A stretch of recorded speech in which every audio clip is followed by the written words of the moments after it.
Hello everyone. तो कैसे हैं आप लोग?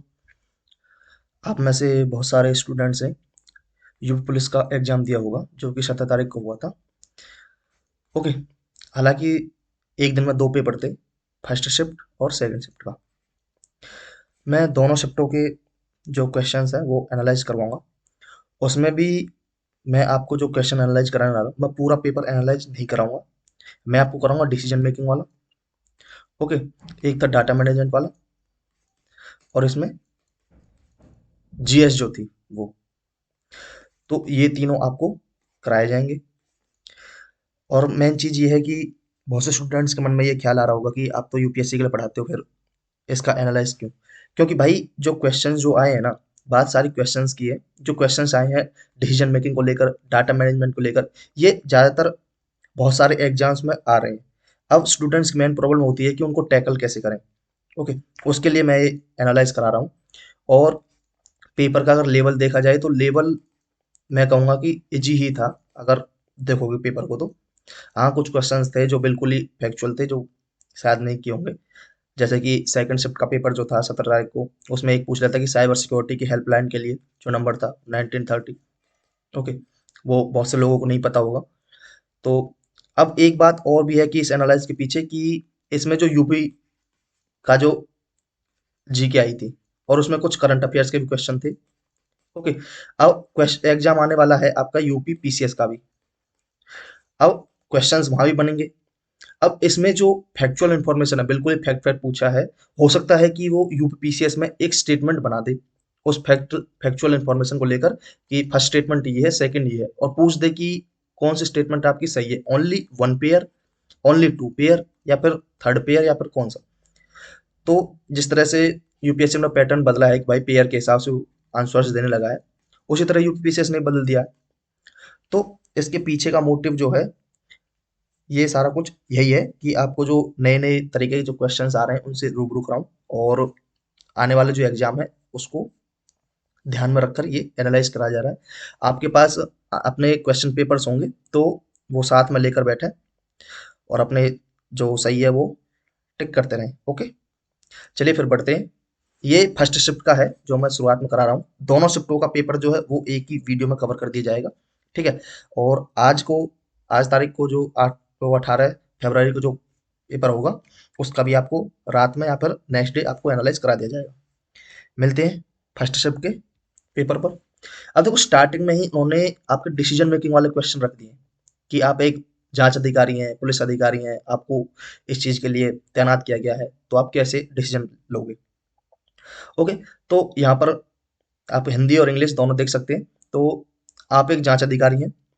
वीआईपी की हत्या के मामले में मुख्य आरोपी साक्ष्यों में हेरफेर करने और दोष मुक्ति सुनिश्चित करने हेतु न्यायाधीश को प्रभावित करने के लिए भारी रिश्वत की पेशकश कर रहा है।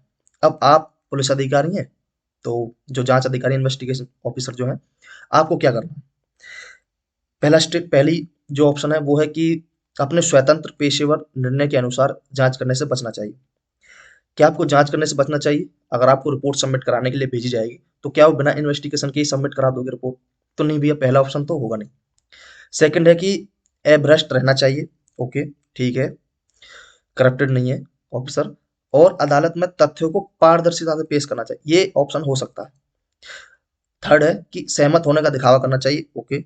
लेकिन कमजोर ढंग से गढ़े गए फर्जी साक्ष्य प्रस्तुत करने चाहिए। अब वो फर्जी साक्ष्य प्रस्तुत करेंगे हम लोग, तो वो जो जिसने हत्या किया वो तो ऐसे ही बच जाएगा, क्रिमिनल है वो, आरोपी तो ऐसे ही बच जाएगा। तो ये स्टेटमेंट गलत है। थर्ड।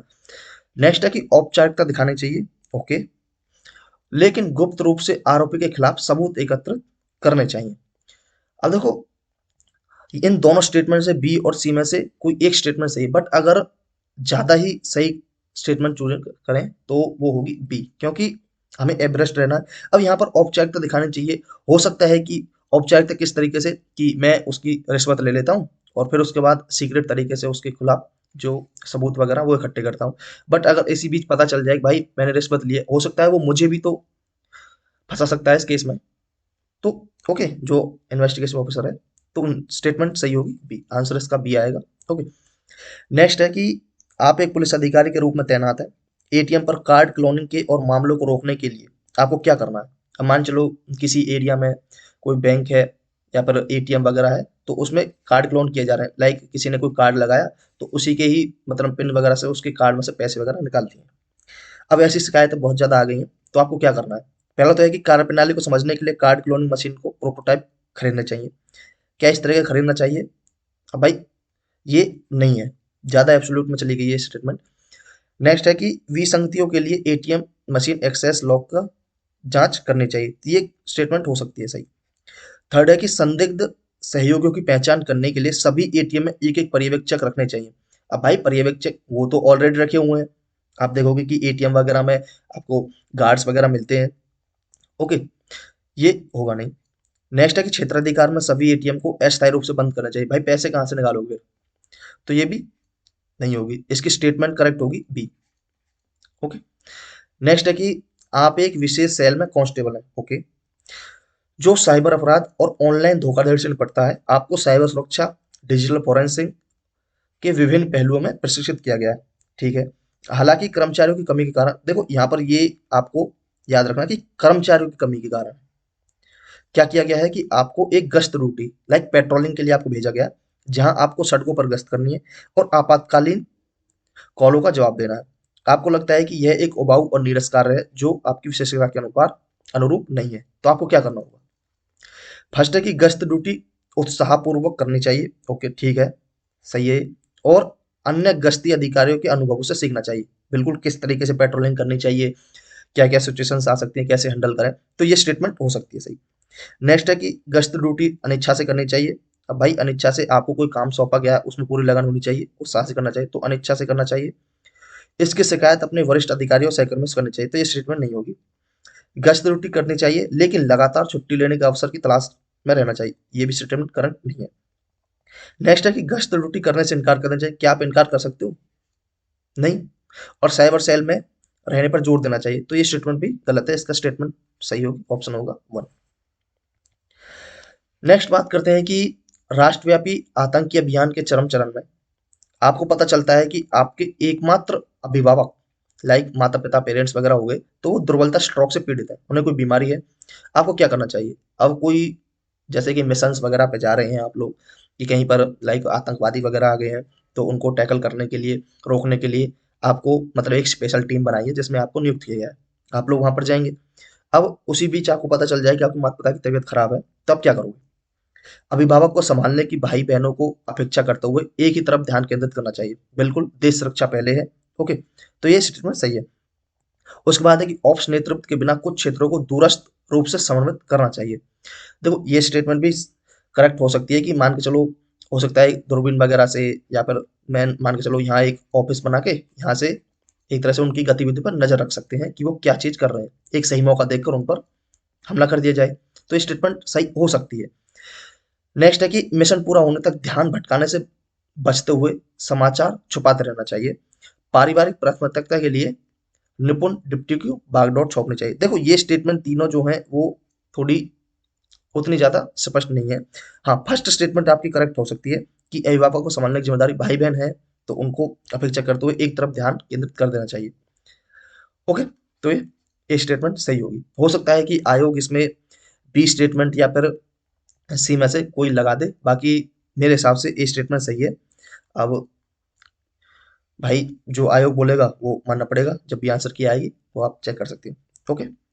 नेक्स्ट है कि पीड़िता से बलात्कार के फोरेंसिक साक्ष्य की जांच करते समय आपको क्या करना चाहिए? पहला है कि प्रत्यक्ष भागीदारी के बिना अनुभवी महिला निरीक्षक को स्थानांतरित करना चाहिए। ठीक है। विश्वास कायम करने के लिए सादे कपड़ों में पीड़िता का व्यक्तिगत रूप से साक्षात्कार करना चाहिए। ठीक है। बिना किसी महिला पुलिस की उपस्थिति के, बिना किसी महिला पुलिस की, अब भाई महिला है तो उसके लिए महिला पुलिस तो होनी चाहिए, तो ये तो स्टेटमेंट गलत हो गई सीधी सीधी। छद्म नाम का उपयोग करके एफआईआर के साथ दस्तावेजीकरण पूर्ण करना चाहिए, मतलब ऐसे ही रैंडमली कोई नाम उठा दिया कि ये होगा और ऐसे होगा, तो सब कुछ खत्म कर देना चाहिए, मतलब एफआईआर बंद। Okay, complete documentation along with FIR using pseudonym, तो ये स्टेटमेंट गलत है। अब बात आती है ए और बी में से कौन सी सही है। अब हम बात करते हैं प्रत्यक्ष भागीदारी, डायरेक्ट के बिना। भाई मैं अगर किसी पीड़िता के साथ बलात्कार हुआ तो डायरेक्ट इंटर करना चाहिए ना, उससे किसी और को भेज दें, ऐसा तो नहीं होगा। बिना अनुभवी महिला निरीक्षक को स्थानांतरित करना चाहिए, ये स्टेटमेंट थोड़ी गलत है। सेकंड स्टेटमेंट सही है कि अगर हमें इन्वेस्टिगेशन करनी है तो साक्षात्कार व्यक्तिगत रूप से होना चाहिए। ओके। उसके बाद है कि एक पुलिस अधिकारी के रूप में ट्रांसजेंडर नागरिक कानून प्रवर्तन अंतरक्रिया के दौरान उत्पीड़न और गरिमा के उल्लंघन का सामना करने की रिपोर्ट करते हैं। आपको क्या करना चाहिए? अब भाई ट्रांसजेंडर नागरिक कानून है तो शिकायत ग्रहण करके इसे मानवाधिकार आयोग को अग्रेसित करना चाहिए। क्या ये सही है? अब मान के चलो मैं कोई पुलिस ऑफिसर है, उसके पास कंप्लेंट आई, कंप्लेंट उसने ले ली, बट क्या उसकी जांच किए बगैर या उसको खुद से सॉल्व किए बगैर क्या डायरेक्टली एनएचआरसी में भेज देना चाहिए? तो ये स्टेटमेंट गलत है। उसके बाद है कि उचित आचरण पर बड़े पैमाने पर संवेदीकरण अभियान लागू करना चाहिए। अब हमने हमारे पास कंप्लेंट आई, सिर्फ उसी बेसिस पर बिना जांच किए हम एक काम करें कि भैया एक टीम बना देते हैं, एक अभियान शुरू कर देते हैं, क्या ऐसा करना उचित है? नहीं भाई। उसके बाद अपराधियों के खिलाफ सख्त अनुशासनात्मक कार्रवाई लागू करनी चाहिए। अब कैसे भाई सख्त कार्रवाई की जाएगी? अब आपको इन्वेस्टिगेशन भी तो करनी पड़ेगी, तो नहीं भाई। उसके बाद है सहभागिता के लिए लिंग अधिकार समुदाय स्वयंसेवकों की प्रतिनियुक्ति करनी चाहिए। हाँ, ये हो सकता है कि भाई अलग अलग जो लाइक जो जेंडर राइट कम्युनिटी है, वॉलंटियर्स जो है उनके साथ बातचीत करके कि भाई आप लोग वहां पर पता कीजिए क्या ये सच है क्या ये नहीं है, तो उनके साथ सहभागिता करनी चाहिए, सहयोग करना चाहिए, तो ये ठीक है, डी स्टेटमेंट इसकी सही होगी। उसके बाद नेक्स्ट है कि एक पुलिस अधिकारी के रूप में आप देखते हैं कि कुछ धार्मिक अल्पसंख्यकों को पड़ोस में प्रवेश से वंचित किया जा रहा है। अच्छा जी, आपको क्या करना पड़ेगा? धार्मिक अल्पसंख्यक है, ओके, माइनॉरिटी है, रिलीजियस, तो उनको किसी मतलब कोई जगह होगी वहां पर प्रवेश करने से मना कर दिया, तो अल्पसंख्यक समुदाय के अधिकारियों को तैनात करके विविधता लागू करनी चाहिए, या फिर शिकायतों को राज्य की अल्पसंख्यक कल्याण योजना को संदर्भित कर देना चाहिए, या फिर तनाव को कम करने के लिए बहुधर्मों सामायिक सामुदायिक संवाद आयोजित करने चाहिए, या फिर कानूनों का उल्लंघन करने वाली हाउसिंग सोसाइटी को अवरुद्ध करके उन पर मुकदमा। देखो ये स्टेटमेंट सही गलत है। हमें जो इन तीनों में से जो सादा ज्यादा तर सही लग रही है वो है तनाव को कम करने के लिए बहुधर्मी सामुदायिक जो अलग अलग रिलीजियस ग्रुप्स हैं उनके हेड्स वगैरह को बुला के उनसे बातचीत करके इस समस्या का निपटान करना चाहिए। तो सी स्टेटमेंट इसकी सही होगी। ओके। उसके बाद नेक्स्ट है, उसके बाद नेक्स्ट बात करते हैं कि एक पुलिस अधिकारी के रूप में आपको एक जिले के एक पुलिस स्टेशन में नियुक्त किया जाता है। निम्न में से कौन सा उस अधिकारी का नाम है जो पुलिस स्टेशन, आप देखो पुलिस स्टेशन में स्टेशन हाउस ऑफिसर, एसएचओ जिसे हम बोलते हैं, एक पुलिस अधिकारी के रूप में कानून लागू करने के आपके निर्णय लेने में क्या मार्गदर्शन करेगा? भाई मैं कोई पुलिस अधिकारी है, अगर कोई लॉ बना रहे हैं, कानून लागू कर रहे हैं, उसको अप्लाई कर रहे हैं, तो आपको क्या डिसीजन लेना होगा? व्यक्तिगत नैतिक मूल्यों को लागू करना, भले ही वे स्थापित निगमों के विरुद्ध हो, या स्थिति के लिए समानुभूति और विचार के साथ कानूनी आवश्यकताओं को संतुलित करना, अपने वरिष्ठों के फैसले पर सवाल उठाए बिना उनके आदेशों को पालन करना। क्या जो हमारे जो सीनियर ऑफिसर्स हैं, क्या उनके आदेशों को सीधा सीधा ही मान लेना चाहिए? नहीं भाई, गलत भी तो हो सकते हैं। व्यक्तिगत परिस्थितियों की परवाह किए बिना कानून का एक्शन कड़ाई से पालन करना चाहिए, ये भी गलत है। हमें जो स्टेटमेंट सही लग रही है वो है बी स्टेटमेंट, कि भैया स्थिति के लिए समानुभूति और विचार के साथ, मतलब उसके ऊपर पूरा विचार करके तब उसको संतुलित करना चाहिए, बैलेंस करना चाहिए। उसके बाद नेक्स्ट है 10th क्वेश्चन की, यहाँ पर मैच करना है कि जो अल्टरनेटिव्स जो ब्लैंक सूटेबल अल्टरनेटिव है, जैसे कि माँ है, माँ से क्या हुआ बच्चा, बादल अगर है तो उनसे क्या होगी, बारिश होगी, तो इसका सी स्टेटमेंट होगा कि भैया बारिश होगी। ओके। कंफ्यूजन मौसम में भी हो सकता है, बट भाई मौसम का बादल से लेन देन नहीं होगा, बारिश का होगा, क्योंकि मौसम जरूर थोड़े बादल होंगे तभी मौसम खराब होगा, तेज हवाएं चल सकती हैं उस तरीके से। ठीक है। उसके बाद है कि एक पुलिस अधिकारी के रूप में कुछ धार्मिक रीति रिवाज पूजा स्थलों को महिलाओं के प्रवेश पर सर्वोच्च न्यायालय के निर्देशों का उल्लंघन करते हैं। अब क्या करना चाहिए? देखो ये सवाल अभी हमने देखा था कि जो रिलीजियस माइनॉरिटीज हैं उनको भी प्रवेश से बंद कर दिया गया था, अब यहीं पर धार्मिक स्थल है उन पर महिलाओं के ऊपर बात कर दी गई है। तो भाई सीधा सी बात यही है कि जो धर्म के जो बड़े बड़े लोग हैं, लाइक अगर मैं बात करूं कि आध्यात्मिक जो प्रमुख हैं उनकी सहायता का लाभ उठाते हुए राय देने वाले नेताओं को संवेदनशील बनाना चाहिए। तो ये क्या है? ये गलत है। ये तो ये सही हो जाएगा कि भैया आधुनिक प्रमुख जो हैं उनकी सहायता कर, उनसे पूछ सकते हैं कि डिस्कस कर सकते हैं इस तरीके से। अदालत के जो फैसले हैं लाइक उनको बरकरार करते हुए रीति रिवाजों के खिलाफ सार्वजनिक रूप से आरोप लगाने की धमकी देनी चाहिए, ये गलत है। आप अगर आप अगर बात करोगे तो जैसे साउथ साउथ इंडिया में एक बार केस हुआ था, सबरीमाला केस, जहाँ पर जो महिलाएं हैं उनको मंदिर में प्रवेश पर बंद कर दिया गया था। तो उसमें भी यही सॉल्यूशन जो था वो यही था कि जो धर्म के प्रमुख हैं उन लोगों से बातचीत करो और उनको सही कराओ। छुट्टियां लेकर इस स्थिति से बचना चाहिए। कब तक बचोगे भाई? आवश्यक हो तो विरोधी समूह को हटाकर निर्देश लागू करना चाहिए। ये हो सकता है कि भाई निर्देश लागू कर देने चाहिए, बट क्या भीड़ को रोक पाना सब सही है? तो ये स्टेटमेंट गलत है। स्टेटमेंट वन यहाँ पर करेक्ट हो जाएगी। उसके बाद बात करते हैं कि एक वैज्ञानिक एक सुरक्षित प्रयोगशाला में एक्सेस कोड, कोई कोड होगा, उसको याद करने का प्रयास कर रहा है। उसे अलग अलग कुछ स्टेटमेंट दी हुई है कि भैया पहला है कि कोड अंक 5 से शुरू होता है। ओके, ये 5 लिख दिया। उसके बाद बात करते हैं कि कोड 987 पर समाप्त होता है। 987 बात करते हैं, 987 पर समाप्त हो गया। दूसरा अंक जो है, पहले अंक और 3 का योग है। पहले अंक का और 3 का, 5 में 3 ऐड कर दिए तो 8, तो दूसरा अंक क्या हो गया? 8 हो गया। तीसरा अंक दूसरे अंक का आधा, ये दूसरा अंक 8, इसका हाफ क्या होगा? 4, तो टोटल हो जाएगा 584, 987 यहाँ पर है। ये रहा बी स्टेटमेंट, इसकी करेक्ट है। उसके बाद यहाँ पर कुछ स्टेटमेंट दी हुई है, उसके बाद कुछ कंक्लूजन निकाला हुआ है। ठीक है, तो जैसे देखो कि कौन सा इसमें से करेक्ट होगा। लाइक कि पानी का कोई आकार नहीं होता, उसका आयतन होता है। इंग्लिश में अगर आप देखो तो water has no shape, has volume. ठीक है, ये स्टेटमेंट सही है कि उसका वॉल्यूम होता है।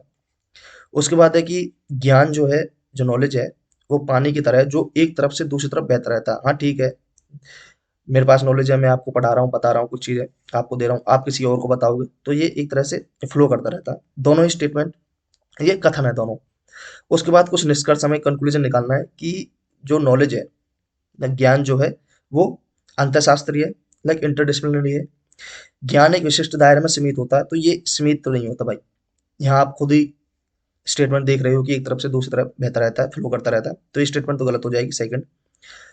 रही तीसरी, तो ज्ञान प्रत्यक्ष रूप से मानसिक गतिविधि के मूल को प्रभावित करता है। बिल्कुल करता है भाई। आपके पास नॉलेज है तो आपको पता होगा, लाइक क्वेश्चन पेपर्स में या फिर किसी भी चीज में आपके पास कोई डिसीजन लेना है, आप किसी पुलिस अधिकारी हैं तो आपको डिसीजन लेना पड़ेगा। आपने किसी चीज, जो ज्ञान है आपके पास, तभी तो नॉलेज है, तभी तो आप डिसीजन ले पाओगे। तो ये तीसरा स्टेटमेंट सही है और पहला भी स्टेटमेंट सही है।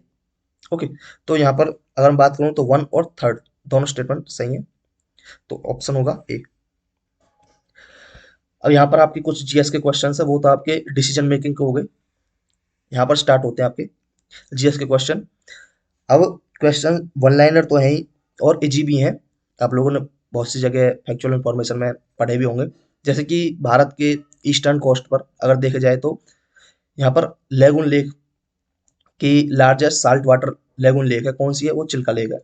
इस पर ज़्यादा टाइम नहीं लगाएंगे, सीधा सीधा करते चलेंगे। श्वेत रंग जो व्हाइट लाइट है वो कितने, आपने पढ़ा होगा विबग्योर। ओके, कितने रंग होते हैं? 7 होते हैं। सी, ग्रेट बैरियर रीफ किस देश के तट पर स्थित है? तो भाई ऑस्ट्रेलिया है। आप अगर मैप वगैरह बनाओगे ऑस्ट्रेलिया का, तो इस तरीके से बन के यहाँ पर इस तरह से लिखा जाएगा। ये आपके नॉर्थ ईस्ट में या फिर नॉर्थ में। ओके, उसके बाद है, निम्न में से कौन 1946 में भारत की संविधान सभा के अध्यक्ष थे? डॉक्टर राजेंद्र प्रसाद। प्रयाग प्रशस्ति कोई रचना है, वो किसकी है? संस्कृत की है। अब देखो यहाँ पर दो दो क्वेश्चंस आपके निकल गए इसी क्वेश्चन में थे। जैसे प्रयाग प्रशस्ति पूछ दे कि ये किसकी रचना? हरिसेन की है।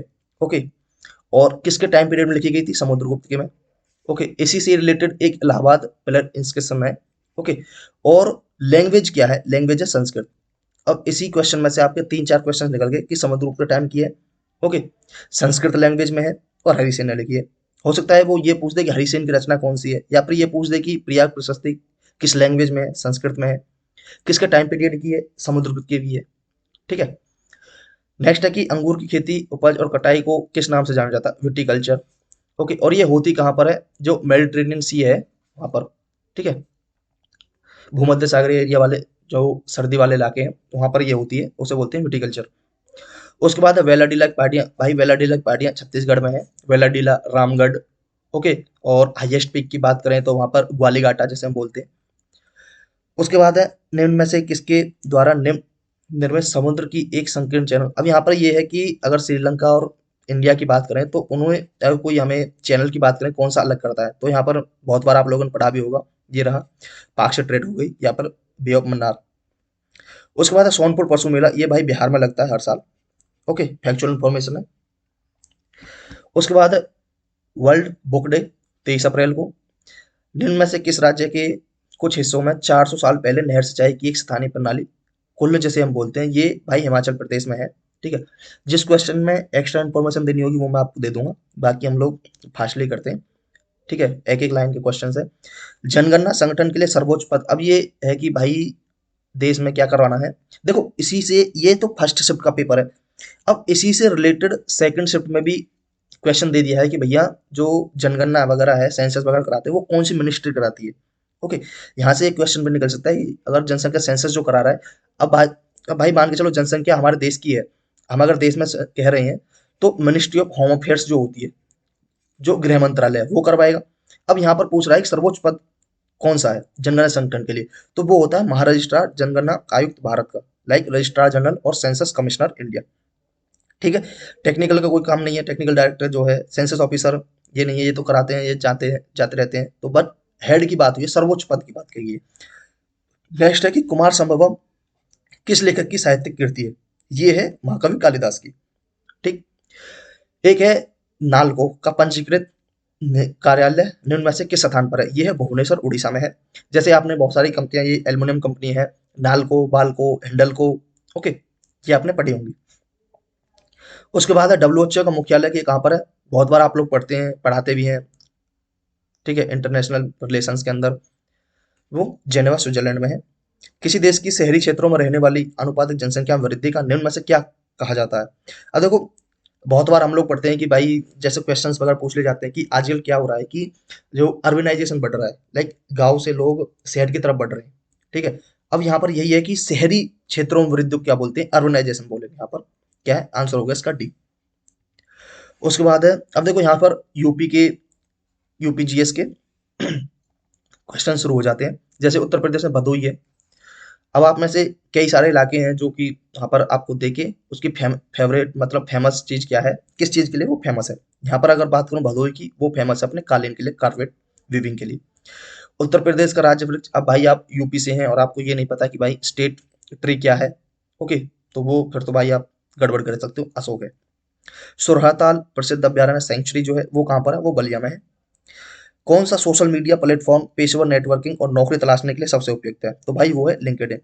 अब इंस्टाग्राम नहीं है, स्नैपचैट नहीं है, फेसबुक नहीं है, कहाँ से नौकरी मिलेगी भाई। लिंक्डइन में आप देखोगे कि नौकरी के लिए नेशनल लेवल पर, इंटरनेशनल लेवल पर, अलग अलग मतलब फॉरेन कंट्रीज में भी होते हैं। ठीक है। उसके बाद है मथुरा निम्न में से किसकी जन्म स्थली है, अब भाई ये तो भगवान कृष्ण है, सॉरी बी ऑप्शन है भगवान कृष्ण। अकबर का मकबरा सिकंदरा में है। उत्तर प्रदेश का कौन सा प्रसिद्ध लोक नृत्य धान और मक्के की खेती के दौरान किया जाता है, ये है हुरका, हुरका बॉल। फिर है बनारस हिंदू विश्वविद्यालय की स्थापना पंडित मदन मोहन मालवीय ने निम्न में से किसके सहयोग से की थी, डॉक्टर एनी बेसेंट के सहयोग से की थी। यहाँ पर एक है कि यूपीएसएसएफ का पूरा नाम क्या है, भाई ये है special security force, D option correct है। निवेश मित्र, अब भाई निवेश मित्र यूपी ने शुरू किया है, उत्तर प्रदेश ने। विमुद्रीकरण डिमोनेटाइजेशन हुआ था, आपको पता है, ओके, डिमोनेटाइजेशन। तो उसे क्या बोलते हैं, इसमें जो नोट बंद कर दिए गए थे, किसके 1000 रुपए की, ओके, ये नोट बंद कर दिए गए थे, ये देखो नोटबंदी। उसके बाद है कि उत्तर प्रदेश राजस्व संहिता 2006 के अनुसार एक अवधि या एक पट्टे पर, मतलब कुछ टाइम पीरियड के लिए कोई भूमि वगैरह है या फिर कोई कॉन्ट्रैक्ट वगैरह कर लिया है, तो उसके तहत एक भूमि खंड को निम्न में से क्या कहा जाता है, उसे कहेंगे हम होल्डिंग, होल्ड पर रख दी जमीन। ओके।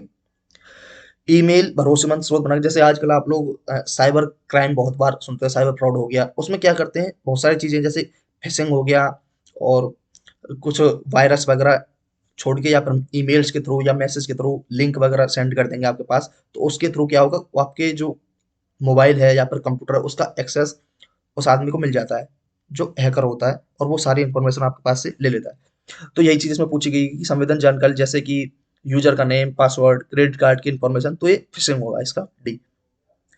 टका बांग्लादेश की है।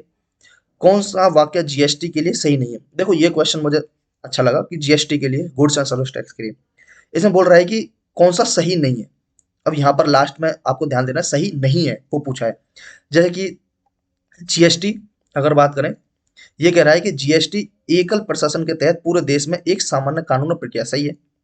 जीएसटी इनपुट टैक्स क्रेडिट या मूल्य के घटाव के लाभ के साथ एक ही दर पर वस्तु और सेवा दोनों पर एक व्यापक उगाही और वसूली है। सही है।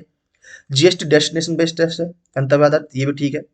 अब बात आती है डी की, कि भैया वस्तु और सेवा पर कई प्रकार के कर लगाए। भाई जीएसटी लाया ही इसलिए गया था कि जो कई प्रकार के कर लगाए जाते हैं उनको खत्म करके एक ही टैक्स रहेगा, जिसे बोलेंगे हम जीएसटी। ये लाया ही इसलिए गया था, तो डी स्टेटमेंट इसकी रॉन्ग हो जाएगी, तो यही स्टेटमेंट हमारी करेक्ट है, ऑप्शन होगा डी। उसके बाद बात करते हैं कि भाई कौन सा बंदरगाह कच्छ गुजरात में है, तो कांडला है। अब यहाँ पर एक क्वेश्चन ये निकलता है कि ये क्या है, ये टाइडल पोर्ट है, जुआरी बंदरगाह भी है, और इसका जो नेम है दूसरा, हो सकता है वो टाइडल पोर्ट जैसे कुछ पूछ दे या पर नेम वगैरह। कांडला को दीनदयाल बोलते हैं, इसका नाम हो सकता है जवाहरलाल नेहरू नेहवा शेवा करके पूछ दे कि भाई कांडला बंदरगाह है वो उसके नाम से भी जाना जाता है, तो स्टेटमेंट गलत हो। जैसा ये क्वेश्चन जो है, जैसे कांडला बंदरगाह एचसीएस का पेपर आपने देखा होगा, उसमें पूछा था भाई ज्योग्राफी के अंदर कि कांडला बंदरगाह जो है उसे जवाहरलाल नेहरू बंदरगाह भी बोलते हैं, नहीं सरदार वल्लभ भाई पटेल करके कुछ नाम दिया था। ओके, तो वो नहीं है, उसे बोलते हैं हम दीनदयाल बंदरगाह। तो ऐसे क्वेश्चंस अलग अलग एग्जाम में पूछ लिए जाते हैं। ओके, नेक्स्ट नेक्स्ट क्वेश्चन की अगर हम बात करूं, तो वो है कि हाल ही में अमित शाह ने निम्न में से किस स्थान पर नेशनल कोऑपरेटिव डेयरी फेडरेशन के मुख्यालय की आधारशिला रखी है। अब देखो अमूल वगैरह है, ये कहाँ से, आनंद गांधीनगर गुजरात में, तो ये गांधीनगर है जहाँ पर आधारशिला रखी है। अगर उसका हेडक्वार्टर या ऑफिस बनाया है, हेड ऑफिस बनाया है, तो वो कहाँ पर है, गांधीनगर में है। उसके बाद है कि कोई पुरस्कार है जो सहकारी दुग्ध उत्पादक कंपनियों को आगे बढ़ने के लिए प्रतिस्पर्धा भावना पैदा करने के लिए प्रेरित करने हेतु दिया जाता है। अब भाई दुग्ध कंपनियां ध्यानचंद नहीं है, ये तो हॉकी वगैरह से खेल से, अर्जुन पुरस्कार नहीं है, द्रोणाचार्य नहीं है, कौन सा, राष्ट्रीय गोपाल रत्न पुरस्कार की दुग्ध कंपनियों को, किसके लिए, गोपाल रत्न पुरस्कार उनको दिया जाता है। ठीक है। उसके बाद है केंद्रीय मंत्रिमंडल ने हाल ही में भारत और निम्न में से किस देश के बीच प्रवासन और गतिशीलता समझौते पर मंजूरी दी है, सॉरी, वो है इटली। मोबिलिटी और एग्रीमेंट, माइग्रेशन मोबिलिटी एग्रीमेंट हुआ है इटली और इंडिया के बीच में। उसके बाद है भारतीय नौसेना का फास्ट अटैक क्राफ्ट आईएनएस क्या है, काबरा, किस स्थान पर पहुंचा है, तो भाई ये पहुंचा है कोलंबो श्रीलंका में। निम्न में से कौन खुदाई खिदमतगार, अब ये आपने पढ़ा होगा भाई मॉडर्न हिस्ट्री में, नॉर्थ वेस्ट फ्रंटियर। ओके, तो ये क्या है, खान अब्दुल गफ्फार खान। अब ये करंट अफेयर्स तो क्वेश्चन है, ये यहाँ पर देखो कि निम्न में से किसने हाल ही में कोची लक्षद्वीप द्वीप समूह सबमरीन ऑप्टिकल फाइबर कनेक्शन का उद्घाटन किया है, तो ये किया है नरेंद्र मोदी ने। अब इसी से ही क्वेश्चंस रिलेट करके पूछ सकता है कि भाई जैसे लक्षद्वीप के कुछ आइलैंड है, कवरत्ती हो गया, ओके, अमिनदीव हो गया, सेटलेट हो गया, पिटी आइलैंड हो गया, तो ये कुछ आइलैंड के नाम है। हो सकता है वो आइलैंड के नाम दे दे और पूछ दे कि कौन से आइलैंड लक्षद्वीप के हैं, तो उस तरीके से क्वेश्चन पूछ सकता है। फिर यहाँ पर एक टेक्नोलॉजी और डेवलप की है जिसे बोलते हैं एल टेक्नोलॉजी, जिसे हम एल टेक्नोलॉजी, जैसे लो टेम्परेचर थर्मल डिसैलिनेशन। इसमें क्या होता है कि जो समुद्र का खारा पानी है उसको इस प्रोसेस के थ्रू, जो यहाँ पर प्लांट लगाया जाएगा उसके थ्रू उसे पोर्टेबल वाटर में कन्वर्ट कर दिया जाएगा। लाइक अगर वहां पर समुद्र का खारा पानी ज्यादा है और पीने के लिए पानी चाहिए, तो वो इस टेक्नोलॉजी के थ्रू वो पीने के पानी में कन्वर्ट कर दिया जाएगा। ओके, इस तरह की टेक्नोलॉजी ऑलरेडी वहां पर 2 प्लांट लगे हुए हैं। एक और प्लांट की बात इस टाइम, इस पर जब ये उद्घाटन किया था तो उस वक्त की गई थी। ओके, तो यहाँ से कुछ एक्स्ट्रा इन्फॉर्मेशन ये है। उसके बाद आगे बढ़ते हैं। अब यहाँ पर देखो कुछ क्वेश्चंस हैं, जैसे एक पैराग्राफ दिया हुआ है कि भारत भयंकर अंग्रेजी मोह की दुर्वस्था से गुजर रहा है। ठीक है, किसकी मोह की दुर्वस्था से, अंग्रेजी मोह की। इस दुर्वस्था को एक भयानक दुष्परिणाम यह है कि भारतीय भाषाओं के समकालीन साहित्य पर उन लोगों की दृष्टि नहीं पड़ती जो विश्वविद्यालयों के प्राय सर्वोत्तम छात्र थे। ठीक है, और अब शासन तंत्र में ऊंचे ओहदों पर काम कर रहे हैं। इस दृष्टि से भारतीय भाषाओं के लेखक केवल यूरोपीय और अमेरिकी लेखकों से हीन नहीं है। वो सिर्फ अमेरिका और यूरोप के लेखक जो हैं, राइटर्स जो हैं, उनसे कम नहीं समझे जाते, बल्कि किस्मत उनकी मिस्र, वर्मा, इंडोनेशिया, चीन, जापान के लेखकों से भी खराब है, क्योंकि इन सभी देशों के लेखकों की कृतियां वहां के अत्यंत सुशिक्षित लोग पढ़ते थे। एक स्टेटमेंट यहाँ से इन्होंने लिखी है कि ये जितने भी देश दे रखे हैं, वहां के जो जो सुशिक्षित लोग हैं, मतलब एजुकेटेड लोग हैं, वो उनकी जो बुक्स वगैरह हैं या फिर कोई मैगजीन वगैरह आती हैं तो उनको पढ़ते हैं, और हमारे देश के नहीं पढ़ते भाई। तो एक स्टेटमेंट ये निकलती है। दूसरा यह कि केवल हम ही हैं जिनकी पुस्तकों पर वहां के तथाकथित शिक्षित समुदाय की दृष्टि प्राय नहीं पड़ती। हमारा तथाकथित उच्च शिक्षित समुदाय जो कुछ पढ़ना चाहते हैं उसे अंग्रेजी में ही पढ़ लेते हैं, बिल्कुल। यहाँ तक कि उनकी कविता और उपन्यास पढ़ने की तृष्णा भी अंग्रेजी की कविता और उपन्यास पढ़कर ही समाप्त हो जाती है। मतलब जो हमारे यहाँ की लोकल लैंग्वेज वगैरह है उनको नहीं पढ़ते भाई, इंग्लिश में पढ़ना पसंद करते हैं। ये स्टेटमेंट निकलती है एक और।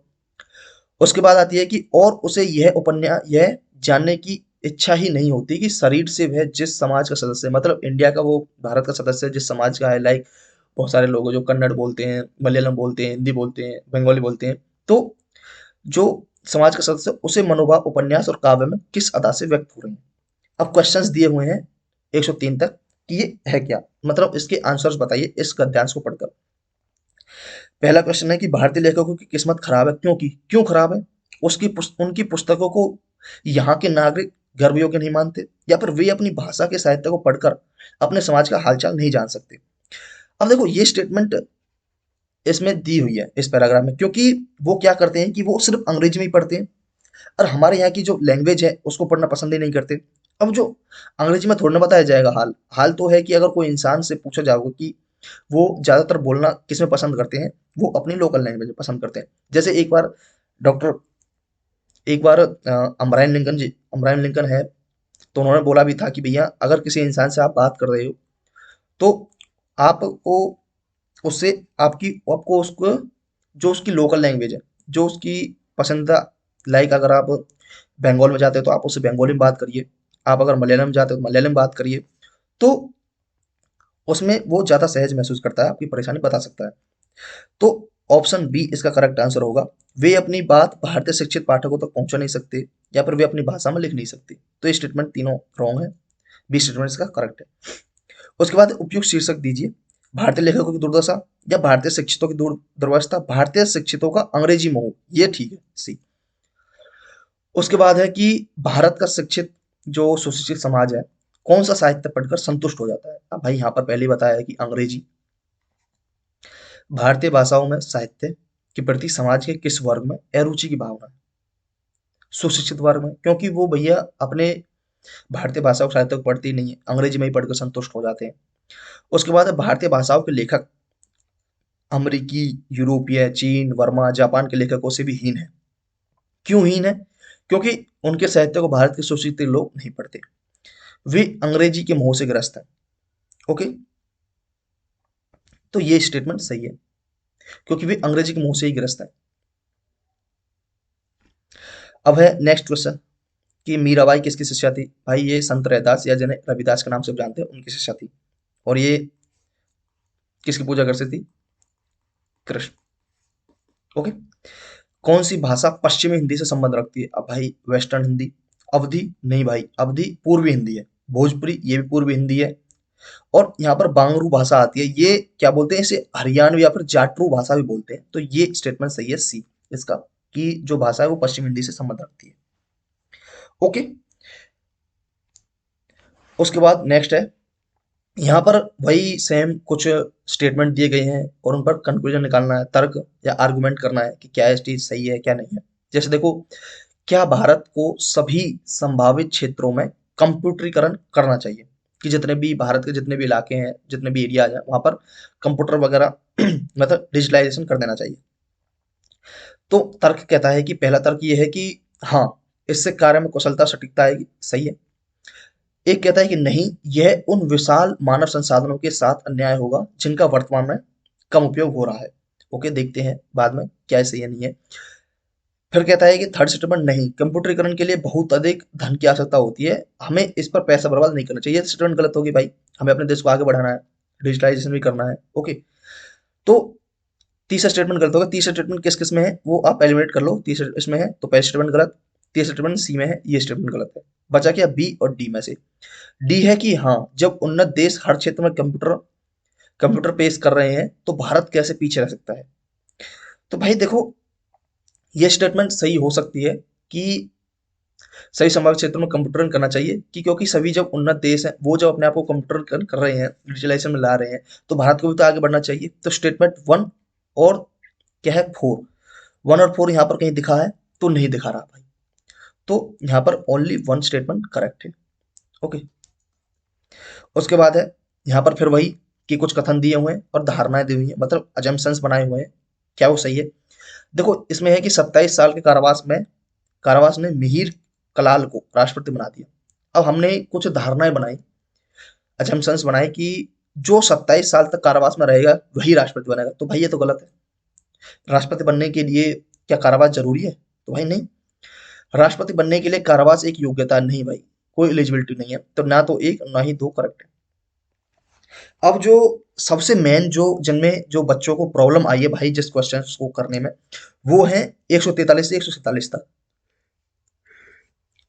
ये है आपके भाई डाटा मैनेजमेंट से लेकर क्वेश्चन है कि मान के चलो कोई कंपनी है या फिर कोई डिपार्टमेंट वगैरह ऐसा है जहाँ पर किसी इंजीनियर की या फिर किसी और कोई मतलब क्लर्क वगैरह के लिए या फिर किसी चीज़ के लिए हमें कोई उम्मीदवार चाहिए, कोई मतलब उम्मीदवार नहीं, कोई मतलब इंसान चाहिए, और उसके लिए हमने कुछ क्राइटेरिया बनाए हुए हैं कि 55% नंबर होने चाहिए, इतने नंबर होने चाहिए। तो क्या वो सही बैठता है? क्या वो बड़े ऑफिसर के पास भेज देना चाहिए? क्या उसे एक्सेप्ट कर देना चाहिए? क्या उसे रिजेक्ट कर देना चाहिए? तो इसमें कैसे हम इसे टैकल करेंगे? अब देखो यहाँ पर एक चीज है कि यहाँ पर कुछ स्टेटमेंट दी हुई है। उम्मीदवार के पास न्यूनतम 65% अंकों के साथ प्रथम श्रेणी में कंप्यूटर इंजीनियर या फिर एमसीए हो, मतलब 65% के साथ। अब देखो मैं यहाँ पर आपको एक पेज ले लेते हैं वहां पर, जैसे कि इसने बोला कि पहली स्टेटमेंट कहती है कि 65% के साथ या तो कंप्यूटर, या तो प्रथम श्रेणी में कंप्यूटर इंजीनियर हो या फिर एमसीए हो, कंप्यूटर इंजीनियर हो या फिर एमसीए हो। ओके। दूसरा स्टेटमेंट क्या कहता है? दूसरा स्टेटमेंट कहता है कि चयन परीक्षा में कम से कम 50% अंक प्राप्त किए हों और साक्षात्कार में कम से कम 40। देखो चयन में मतलब जैसे चयन में और साक्षात्कार में, चयन में है कम से कम 50%, मतलब मिनिमम 50%, मैक्सिमम कितने ही हो सकते हैं। ओके। और थर्ड स्टेटमेंट बोलती है कि साक्षात्कार में, इंटरव्यू में कम से कम 40%, मिनिमम 40%, मैक्सिमम कितना भी हो सकता है। चौथी स्टेटमेंट बोलती है आयु 1/10/2005 को 21 वर्ष से कम और 30 वर्ष से अधिक नहीं होनी चाहिए। मतलब 1/10/2005, 1/10/2005 को वो होना चाहिए 21 वर्ष से कम और 30 से ज्यादा नहीं होना चाहिए। ठीक है। ये चार स्टेटमेंट हमारी हो गई। अब उसके बाद बोलता है कि ऐसे उम्मीदवार के मामले में जो अन्य सभी मानदंडों को पूरा करता है। ठीक है, इन चारों मानदंडों को पूरा कर लिया उसने, तो ए बोल रहा है कि उपरोक्त एक में लेकिन 70% अंकों के साथ एक इलेक्ट्रॉनिक इंजीनियर है, तो मामला जीएम के पास भेजा जा सकता है। अगर 70% के साथ, अब देखो एक स्टेटमेंट ये बोलती है ए कि 70% के साथ वो इलेक्ट्रिकल इंजीनियर है, तो मामला किसके पास जाएगा? जीएम के पास। और बी बोलता है कि उपरोक्त दो में कि लेकिन सिस्टम एनालिस्ट के रूप में काम करने का कम से कम 2 साल का अनुभव हो, तो मामला अध्यक्ष के पास भेजा जाएगा। सिस्टम एनालिस्ट में, अब ये कह रहे हैं कि सिस्टम एनालिस्ट में मिनिमम 2 साल का, मिनिमम 2 ईयर का अनुभव हो, तो मामला किसके पास जाएगा? अध्यक्ष के पास, हेड के पास जाएगा। अब ये हमारी स्टेटमेंट हो गई। अब हमें क्या करना है? हमें क्वेश्चन देखना है।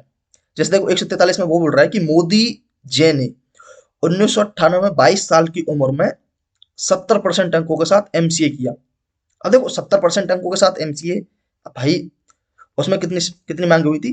कैसे मांगी? 65%, तो 70% है एमसीए, ये तो स्टेटमेंट ठीक है। वो बोल रहा है 1998 में 22 साल की उम्र में, तो उसने बोला है कि 21 साल से कम नहीं होनी चाहिए। उसकी जो स्टेटमेंट है, इसने बोला है कि भैया 2005 को 21 वर्ष से कम और 30 वर्ष से अधिक नहीं होनी चाहिए। मतलब 2005 में वो 21 वर्ष से कम नहीं होना चाहिए, मतलब 21 वर्ष से ज्यादा चलेगा 2005 में। अब बट यहाँ पर ये स्टेटमेंट है कि भैया उसने 1998 में 22 साल का है वो, तो 2005 तक कितना हो जाएगा?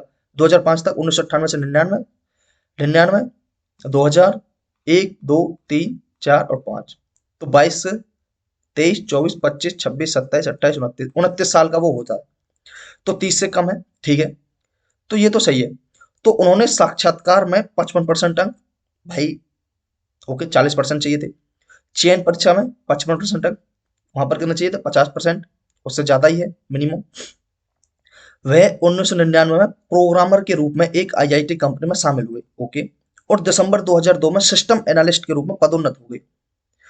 1999 में प्रोग्राम के रूप में, तो 1999 से 2002 में कितने साल हो गए? 3 साल हो गए, 3 ईयर का। अब ये बोल रहा है कि भैया अगर कम से कम 2 साल का अनुभव है सिस्टम एनालिस्ट के रूप में, तो भाई 2 साल का अनुभव सिस्टम एनालिस्ट के रूप में तो है नहीं, क्योंकि ये तो प्रोग्रामर के रूप में ऐड हुए थे, सिस्टम एनालिस्ट के पद पर बड़े हैं, तो 2 साल का अनुभव तो है नहीं उनके पास। तो क्या किया जाएगा? यदि मामला जीएम भर्ती को सौंपा जाए, मामले का चयन नहीं किया जाए, यदि मामला अध्यक्ष भर्ती के पास भेजा जाना है। अब भाई 2 साल का अनुभव तो है नहीं उसके पास सिस्टम एनालिस्ट के बेस पर, तो जब 2 साल का अनुभव नहीं है, मिनिमम 2 साल का पूछा है, अगर मिनिमम 2 साल का पूछा है कि कम से कम 2 साल का अनुभव है, तो मामला अध्यक्ष भर्ती समिति को भेजा जा सकता है। तो भाई ये कहां पर जाएगा? मिनिमम 2 साल का अनुभव तो है ही नहीं उसके पास, तो जब नहीं है तो भाई मामला कहां पर जाएगा? अध्यक्ष भर्ती के पास। ओके, सी स्टेटमेंट सही है। उसके बाद है कि संजय 75% अंकों के साथ एक सिविल इंजीनियर है। अब भाई सिविल इंजीनियर है, सिविल इंजीनियर की बात नहीं हुई, इलेक्ट्रिकल इंजीनियर की बात हुई थी, तो भैया भर्ती नहीं होगी, तो चयन नहीं किया जाएगा। 20 सही है। उसके बाद है विजय, एक कंप्यूटर इंजीनियर, 2003 में 22 वर्ष की आयु में अंतिम परीक्षा में 72% अंकों के साथ उत्तीर्ण हुआ। 2003 में 22 साल की उम्र थी, 2003 में। और इन्होंने पूछा है कि 2005 में 21 वर्ष से कम नहीं होना चाहिए, तो 2003 में 22 वर्ष की आयु में, तो ये तो स्टेटमेंट सही है। 72% अंकों के साथ उत्तीर्ण हुआ, ठीक है। चयन परीक्षा में 70% अंक और साक्षात्कार में 48% अंक। साक्षात्कार में कितने? 40% ज्यादा होना चाहिए, तो उम्मीदवार का चयन होगा। कंप्यूटर इंजीनियर है, सही है। उसके बाद है कि अंकित ने बीएससी में, अब भाई बीएससी है, बीएससी आईटी, बीएससी में आईटी। ओके। अब अब ये है कि 80% अंक, और इलेक्ट्रॉनिक इंजीनियरिंग में अब उन्होंने उसने इलेक्ट्रॉनिक इंजीनियरिंग की हुई है, 78% अंक। ओके, प्राप्त किए हैं। चयन परीक्षा में वो कह रहा है कि भैया कि चयन परीक्षा में और साक्षात्कार में उनके अंक क्रमशः 55 और 60% वो भी जाता है। 2001 से सिस्टम एनालिस्ट के रूप में काम कर रहे हैं, 2001 से सिस्टम एनालिस्ट। और उनकी जन्म तिथि 19 अप्रैल 1980 है। 1980 से 2001, 1980 से देखो 2005 तक, जन्म तिथि 1980, कितनी एज हो जाती है? 20 और 5 25, कोई दिक्कत नहीं है, 22 से ऊपर है। ओके, 2001 से सिस्टम एनालिस्ट के रूप में काम कर रहे हैं। ओके, यदि मामला जीएम या भर्ती को भेजा जाता है, यदि मामला चयन नहीं किया जाता है, यदि मामला अध्यक्ष या भर्ती को सौंपा जाए, या फिर चयन कर लिया जाए। अब देखो सारे स्टेटमेंट इसमें सही है। ओके, तो सारे स्टेटमेंट सही है। अब मान चलो इसमें एक चीज ये दी हुई है कि 2001 से सिस्टम एनालिस्ट के रूप में काम कर रहे हैं। ठीक है, सिस्टम एनालिस्ट के रूप में काम कर रहे हैं, भाई कब तक काम किया है उन्होंने ये नहीं बताया। ओके, कब तक काम किया है ये नहीं बताया। अब मान के चल तो वो उसने 2001 में ही काम करके 2001 में छोड़ दिया, 1 साल का ही एक्सपीरियंस है, 2 साल का तो हुआ नहीं। अब देखो इसमें स्टेटमेंट दो हो सकती हैं, बाकी भाई मेरे हिसाब से इसका आंसर होगा मामला अध्यक्ष के पास भेजा जाएगा, क्योंकि इसमें ये नहीं बताया हुआ कि 2001 से कितने साल तक का वो उन्होंने जो सिस्टम एनालिस्ट के रूप में काम किया है। अगर 2 साल तक उनका एक्सपीरियंस है, ओके, तो उनके पास मिनिमम 2 साल का है, तो मामला अध्यक्ष के पास भेजा जाएगा। और अगर 2 साल से ज्यादा का है तो उनका सिलेक्शन कर ही लिया जाएगा, तो मामला अध्यक्ष के पास भेजा जाएगा, या फिर उम्मीदवार का चयन। इन दो में से कोई एक स्टेटमेंट, जो मेरे हिसाब से सी सही है इसका, और बाकी आयोग जो आंसर देगा तो वो मानना पड़ेगा भाई। उसके बाद है कि नेक्स्ट है दिव्या ने 80% अंकों के साथ एक कंप्यूटर इंजीनियरिंग है। ओके, उन्होंने साक्षात्कार और चयन परीक्षा में 55% अंक से अधिक अंक प्राप्त किए। उन्होंने XYZ कंपनी 5 साल से अधिक समय तक सिस्टम एनालिस्ट, भाई 5 साल से अधिक है, मिनिमम 2 साल पूछा था, 5 साल से अधिक है तो उम्मीदवार हो जाएगा। 80% अंकों के साथ कंप्यूटर इंजीनियर है, सही है ये भी। साक्षात्कार और चयन परीक्षा 55%, दोनों 55%, 50 और 40 क्राइटेरिया दिया हुआ है तो ज्यादा है, सही है। तो भाई ये क्या है? उम्मीदवार का चयन पक्का है, होगा, डी स्टेटमेंट सही है। फिर से भाई आपको डिसीजन मेकिंग वाले क्वेश्चन आ गए हैं कि आप एक पुलिस अधिकारी के रूप में तैनात हैं। एक स्थानीय मेले में उत्तेजित भीड़ एक किशोर पर चोरी का आरोप लगाती है, और मॉब लिंचिंग, भाई मॉब लिंचिंग क्या होता है आपको ये समझना है कि कोई भीड़ हत्या, जैसे हम बोलते हैं कि कोई एक भीड़ है एक इंसान को मार दे, उसे बोलते हैं भीड़ हत्या। ओके, तो उसे बोलते हैं हम भीड़ हत्या। अब इसमें क्या है कि आपको क्या करना है, यदि पर्याप्त सबूत उपलब्ध है तो भीड़ को आरोपी को दंडित करने का अधिकार देना चाहिए। भाई, दंड देने का अधिकार कानून न्याय को है, न्यायपालिका को है। तो ऐसा तो है नहीं, ये नहीं होगा भाई। भीड़ कौन होती है न्याय करने वाली? ये गलत है। निष्पक्ष सुनवाई सुनिश्चित करने के लिए किशोर को बचाना चाहिए, बिल्कुल सही है।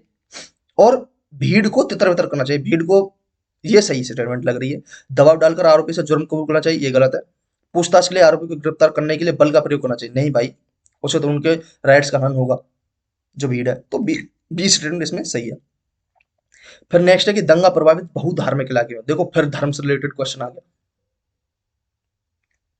मैं पुलिस प्रमुख के रूप में आपको क्या करना है, वही चीज है कि भाई संवाद के माध्यम से समूह में सामंजस्य स्थापित करने के लिए बड़ों को शामिल करना चाहिए, ये सही है स्टेटमेंट, बाकी आपको पढ़ने की जरूरत है ही नहीं। नेक्स्ट है, आप एक पुलिस अधिकारी के रूप में तैनात हैं, आपको आगामी स्थानीय निकाय चुनावों को हिंसक रूप से बाधित करने की तैयारी का विश्वसनीय जानकारी प्राप्त होती है कि भाई कोई चुनाव हो रहे हैं स्थानीय लेवल पर, जो पंचायत वगैरह के चुनाव वगैरह हो होते हैं, और उसमें कुछ प्रॉब्लम प्रॉब्लम हो सकती है भाई। ओके, या पर वहां पर कोई लड़ाई झगड़ा वगैरह ये हो सकता है, तो आपको जानकारी प्राप्त है, तो आपको क्या करना है, राजनीतिक अभियान कार्यक्रम प्रतिबंध, नहीं भाई ये गलत है। तोड़-फोड़ से बचने के लिए निवारक नजरबंदी, ये नहीं हो सकता। प्रिवेंशन डिटेंशन, भाई ऐसा थोड़ी ना कर सकते हैं, उसके लिए भी कोई क्राइटेरिया दिया हुआ है। संवेदनशील क्षेत्रों में सहायक पुलिस संवर्धित जाना चाहिए, या चुनावी प्रक्रिया को सत्यापित करने की सिफारिश करनी चाहिए, नहीं भाई, सत्यापित कैसे कर सकते हैं, ये ठीक है। संवेदन क्षेत्रों में सहायक पुलिस संवर्धन, लाइक कि ये एक एरिया हो गया और यहाँ पर ऐसा है कि यहाँ पर बूथ है, तो बूथ पर पुलिस वगैरह फोर्स वगैरह लगा देनी चाहिए आसपास के एरिया में, ये सब ठीक है। ऑप्शन सी इसका करेक्ट आंसर है। तो यहाँ पर हमारा जो फर्स्ट शिफ्ट थी, उसका जो पेपर था उसका एनालिसिस, डिसीजन मेकिंग, जीएस, और जो डाटा मैनेजमेंट क्वेश्चन थे वो मैंने करा दिए। यहाँ पर आपका एनालिसिस फर्स्ट शिफ्ट का पेपर जो था उसका खत्म होता है। अब बात करते हैं हम सेकंड शिफ्ट वाले की। ओके, तो सेकंड शिफ्ट वाले में बात करते हैं। ये रहा, यहाँ पर आपको जीएस के क्वेश्चन पहले दे दिए हैं भैया। अब देखो गोदान, अब बहुत बार पढ़ते हैं भाई, गोदान गोदान आपने टेंथ क्लास में भी पढ़ी होगी, टेंथ या नाइन्थ में, ठीक है। तो ये किसके, मुंशी प्रेमचंद की। कौन सा भारत का सर्वोच्च नागरिक पुरस्कार, भारत रत्न है भाई। किस दिन को भारत में संविधान दिवस, भाई 26 नवंबर को मनाया जाता है। निम्न में से किस में लैक्टिक एसिड, दही। गुड़ी पड़वा, निम्न में से किस राज्य का बसंत समय का त्योहार है, गुड़ी पड़वा। अब भाई गुड़ी पड़वा क्या है, ये कहाँ का, ये महाराष्ट्र का है भाई, मराठी त्योहार है। अब ये मनाया किस लिए जाता है, अब इसके पीछे कुछ चीजें हैं कि एक तो कहानियां ये है कि भैया जो भगवान ब्रह्मा है, उन्होंने टाइम की और यूनिवर्स का निर्माण किया था, तो उसके परिप्रेक्ष्य में इसे मनाया जाता है। फिर एक और कहानी ये भी है कि जो भगवान राम थे, उन्होंने जब रावण को हराया था, तो उस उपलक्ष्य में इसे मनाते हैं वो लोग। तो ठीक है, ये कहावतें हैं, बाकी ये कहाँ मनाया जाता है, महाराष्ट्र में मनाया जाता है। ओके, अब देखो जो मैंने आपको बताया था कि जो सेंसस वगैरह है, पॉपुलेशन सेंसस है, उसको रिलेटेड क्वेश्चन जो है सेकंड शिफ्ट में पूछा है, तो वो ये रहा कि दशक की जनगणना करने की जिम्मेदारी किस मंत्रालय की है, वो है गृह मंत्रालय, ministry of home affairs. NHRC का मुख्यालय नई दिल्ली।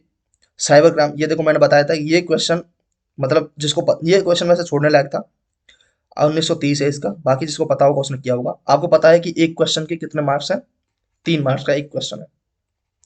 ओके, तो टोटल 150 क्वेश्चन, 150 के 300 मार्क। तो ये क्वेश्चन 1930 है इसका, साइबर क्राइम की शिकायत दर्ज कराने के लिए। उसके बाद है कि उत्तर प्रदेश पुलिस की टैगलाइन क्या है भाई, उनका मोटो क्या है, सुरक्षा आपकी संकल्प हमारा। उसके बाद आर्यभट्ट प्रक्षेपण केंद्र, ये नैनीताल में है। G20 का पूर्ण रूप क्या है, ग्रुप ऑफ 20।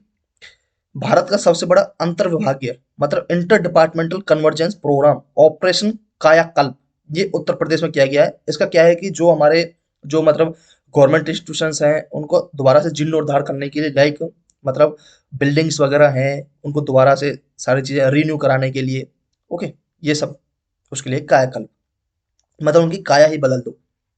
उसके बाद है भारत में राष्ट्रव्यापी जीएसटी का विचार, सबसे पहले GST, goods and service tax, Kelkar task force, उन्होंने लाया था सबसे पहले।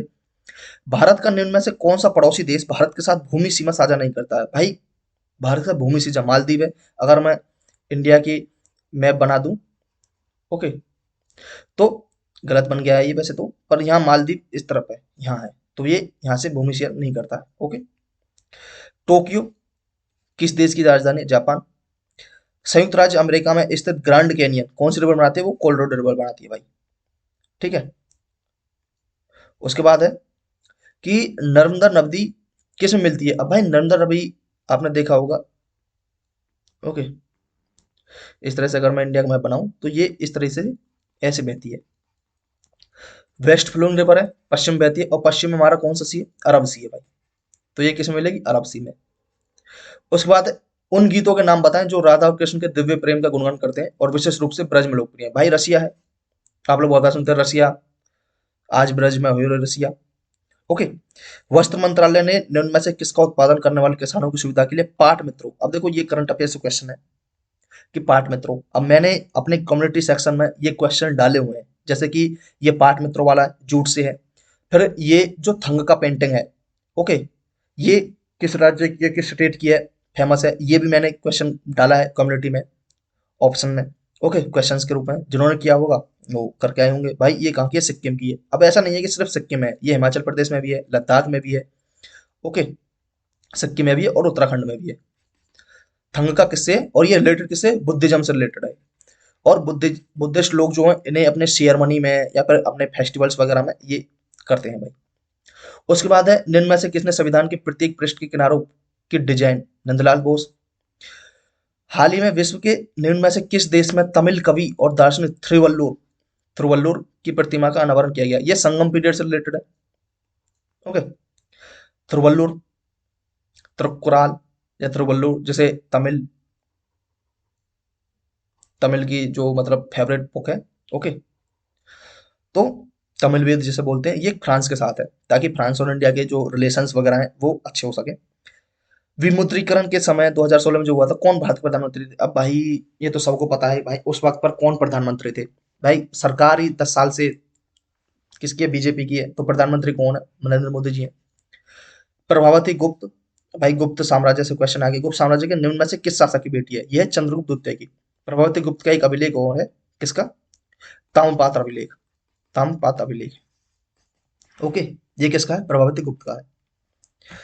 उसके बाद क्वेश्चन आता है कि ऐसी व्यवस्था जिसमें निजी क्षेत्र और सरकार दोनों हो, क्या कहलाती है? वो है भाई मिक्स्ड इकोनॉमी। क्योंकि निजी क्षेत्र अगर, देखो दो तरह के होते हैं, एक तो है जो सरकार है, दो तरह की, कम्युनिस्ट और कैपिटलिस्ट। जो कैपिटलिस्ट है वो यूएसए है, और कम्युनिस्ट जो है वो पहले कौन था? जैसे अभी अगर देखा जाए तो चाइना है।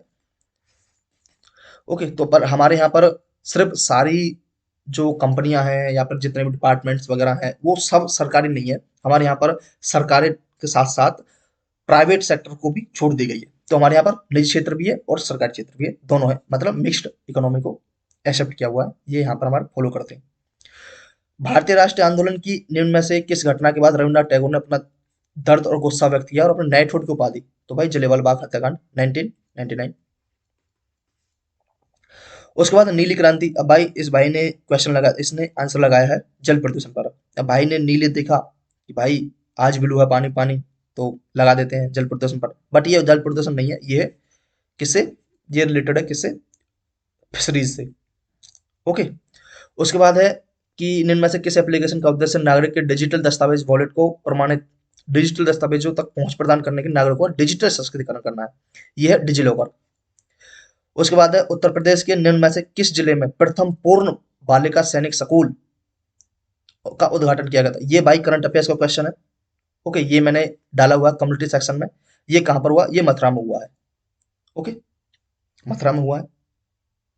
और क्वेश्चन ये पूछा गया था, फर्स्ट देश का फर्स्ट सैनिक स्कूल, वो गर्ल से नहीं है, बॉय से नहीं है, सिर्फ उसने ये पूछा है कि फर्स्ट सैनिक स्कूल वो कहां पर खुला हुआ था?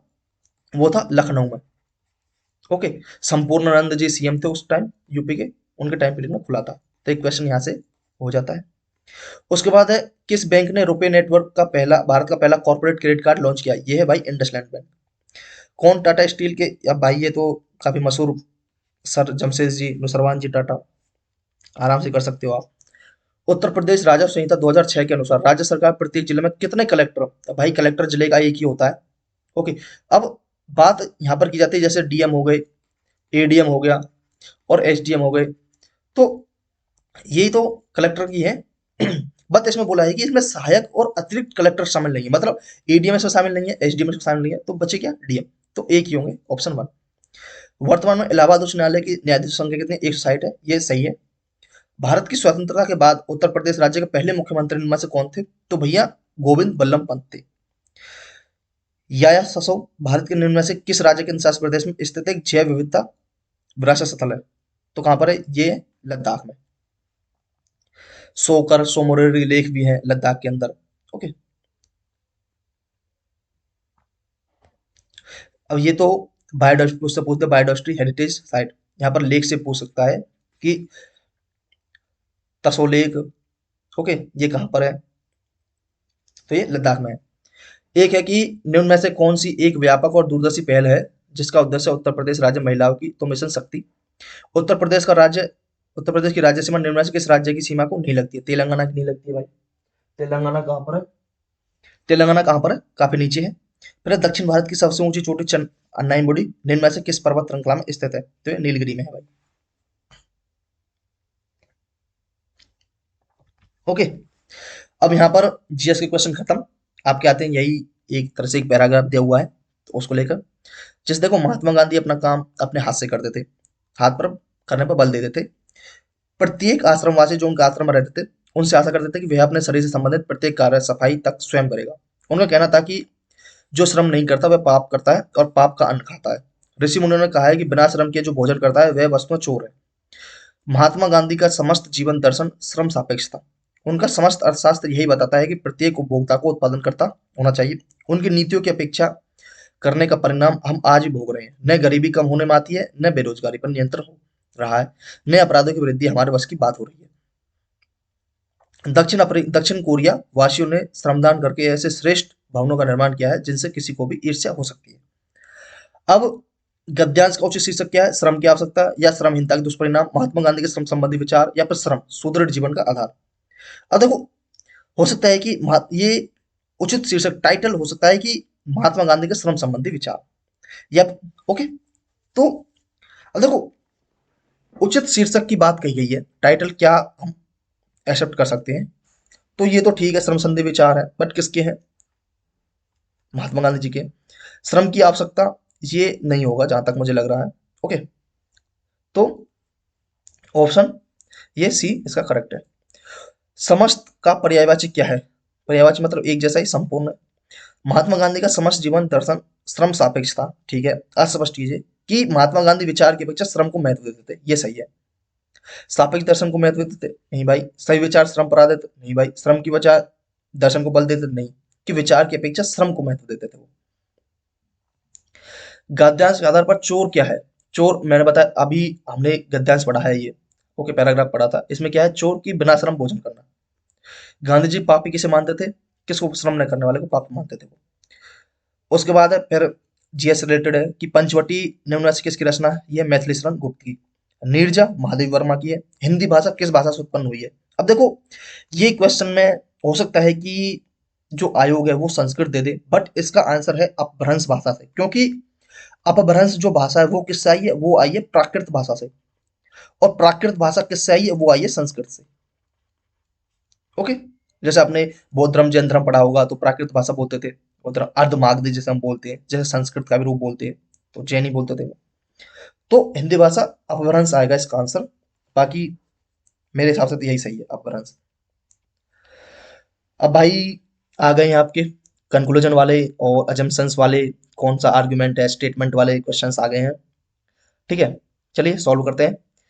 ये कुछ स्टेटमेंट दी हुई है कि क्या इष्टतम वस्तुओं से अधिक शैक्षणिक योग्यता वाले लोगों को नौकरी खोजने से वंचित किया जाना चाहिए, कि भैया इष्टतम योग्यता जो उनकी जो एलिजिबिलिटी है,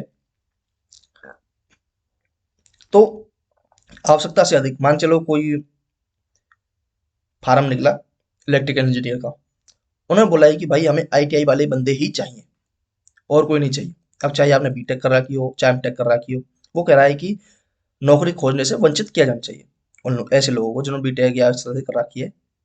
मैं एक एग्जाम्पल के बेस पर बता रहा हूँ। तर्क दिया है कि नहीं, यह शिक्षित बेरोजगारी को समस्या की ओर बढ़ा देगा, सही है भाई, नौकरी तो उन्हें भी चाहिए। सेकंड है कि हाँ, यह कर्मचारियों के बीच जटिलताएं पैदा करता है और काम पर प्रतिकूल प्रभाव डालता है। ओके, ये एक और दो स्टेटमेंट दोनों सही है। तीसरा है नहीं, यह व्यक्तियों के मूल अधिकार नहीं भाई, मूल अधिकार में तो कहीं नहीं है। दूसरा स्टेटमेंट किस वजह से सही है? दूसरा स्टेटमेंट इस वजह से सही है कि मान के चलो एक आईटीआई वाला बंदा है और एक बीटेक वाला बंदा है, दोनों उस पोस्ट पर सिलेक्ट हो गए। तो जो बीटेक वाला बंदा है, क्या वो आईटीआई वाले को अपने बराबर समझे? नहीं भाई, वो कह रहे हैं अबे तू तो आईटीआई वाला है, तो उससे ज्यादा नॉलेज है मेरे पास, बीटेक कर रखी है, एमटेक कर रखी है। तो यही तरीका है कि कर्मचारियों के बीच जटिलताएं पैदा करता है, प्रतिकूल प्रभाव डालेगा। वो उसे कुछ समझेगा नहीं, वो उसे कुछ काम बताएगा तो वो मानेगा नहीं। तो एक और दो मजबूत तर्क है, ऑप्शन ए। ओके, उसके बाद नेक्स्ट क्वेश्चन है कि इसमें कथन है और अजम्पशंस बनाए हुए, जो अजम्पशंस है धारणा बनाई हुई है। यदि तुम मुझे परेशान करोगे तो मैं तुम्हें थप्पड़ मारूंगी, एक माँ अपने बच्चे को चेतावनी देती है। धारणा क्या है कि चेतावनी से बच्चा उसे परेशान करना बंद कर देगा, तो ये सही है बिल्कुल। फिर सभी बच्चे मूलतः शरारती होते हैं। अब देखो, इस स्टेटमेंट में जो स्टेटमेंट दी हुई है, ये बोल रहा है कि यदि तुम मुझे परेशान करोगे, इसका मतलब ये नहीं है कि सारे बच्चे ही मूलतः शरारती होते हैं। ये कहीं नहीं लिखा हुआ स्टेटमेंट में, बट धारणाएं हमने बना रखी है कि भैया जैसे हम कोई बच्चा देखते हैं, छोटा हो चाहे बड़ा हो, चाहे वो थोड़ा सा ही शरारती हो, हम कहेंगे बड़ा शरारती बच्चा है। तो सभी बच्चे मूलतः शरारती होते हैं, तो ये दोनों स्टेटमेंट हमारी सही है। ओके, अब यहाँ पर दोनों स्टेटमेंट भाई वो बता नहीं रहा है कि ये दोनों स्टेटमेंट सही हो सकती हैं। अब यहाँ पर इसमें मेन जो सबसे ज्यादा सही होगा वो होगा केवल वन, अंतर करता है कि चेतावनी से बच्चा उसे परेशान करना बंद कर देगा। अब आप लोग बोलोगे कि सर सीबी तो सही हो सकता है, या तो वन या फिर दो। अब ये इस वजह से कि या तो एक ही स्टेटमेंट सही है या फिर दो ही स्टेटमेंट सही है, बट हमें पता है कि स्टेटमेंट वन जो है वो 100% सही है। तो इस वजह से मैंने ए ऑप्शन टिक किया है। बाकी आयोग जैसा आंसर बताएगा तो उस पर चलना है। तो भाई ऑप्शन ए इसका करेक्ट आंसर है। उसके बाद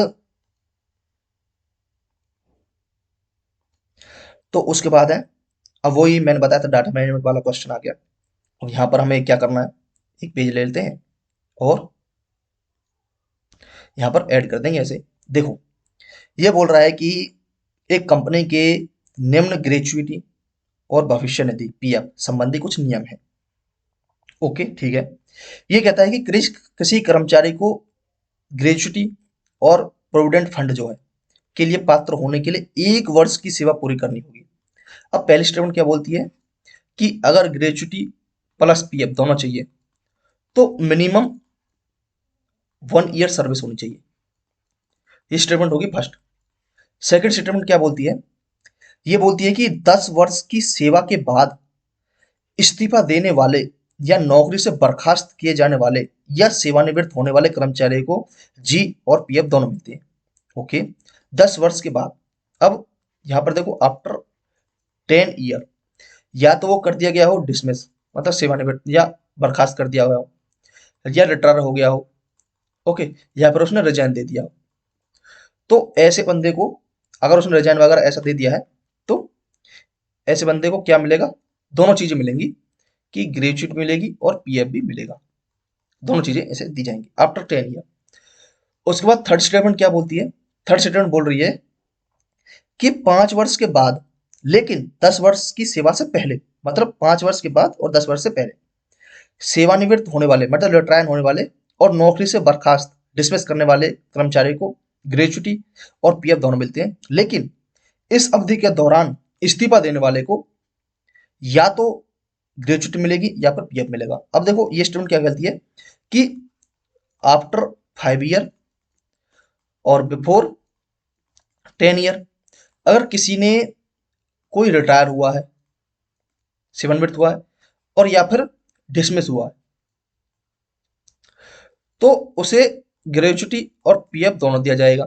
बट इसी में ही अगर उसने क्या है, रिजाइन दिया है, इस्तीफा दे दिया है, तो उसे या तो जीएफ मिलेगा, या तो सॉरी, या तो ये ग्रेजुएट मिलेगी या फिर पीएफ मिलेगा। Only one. ये स्टेटमेंट हो गई। उसके बाद है फोर्थ स्टेटमेंट।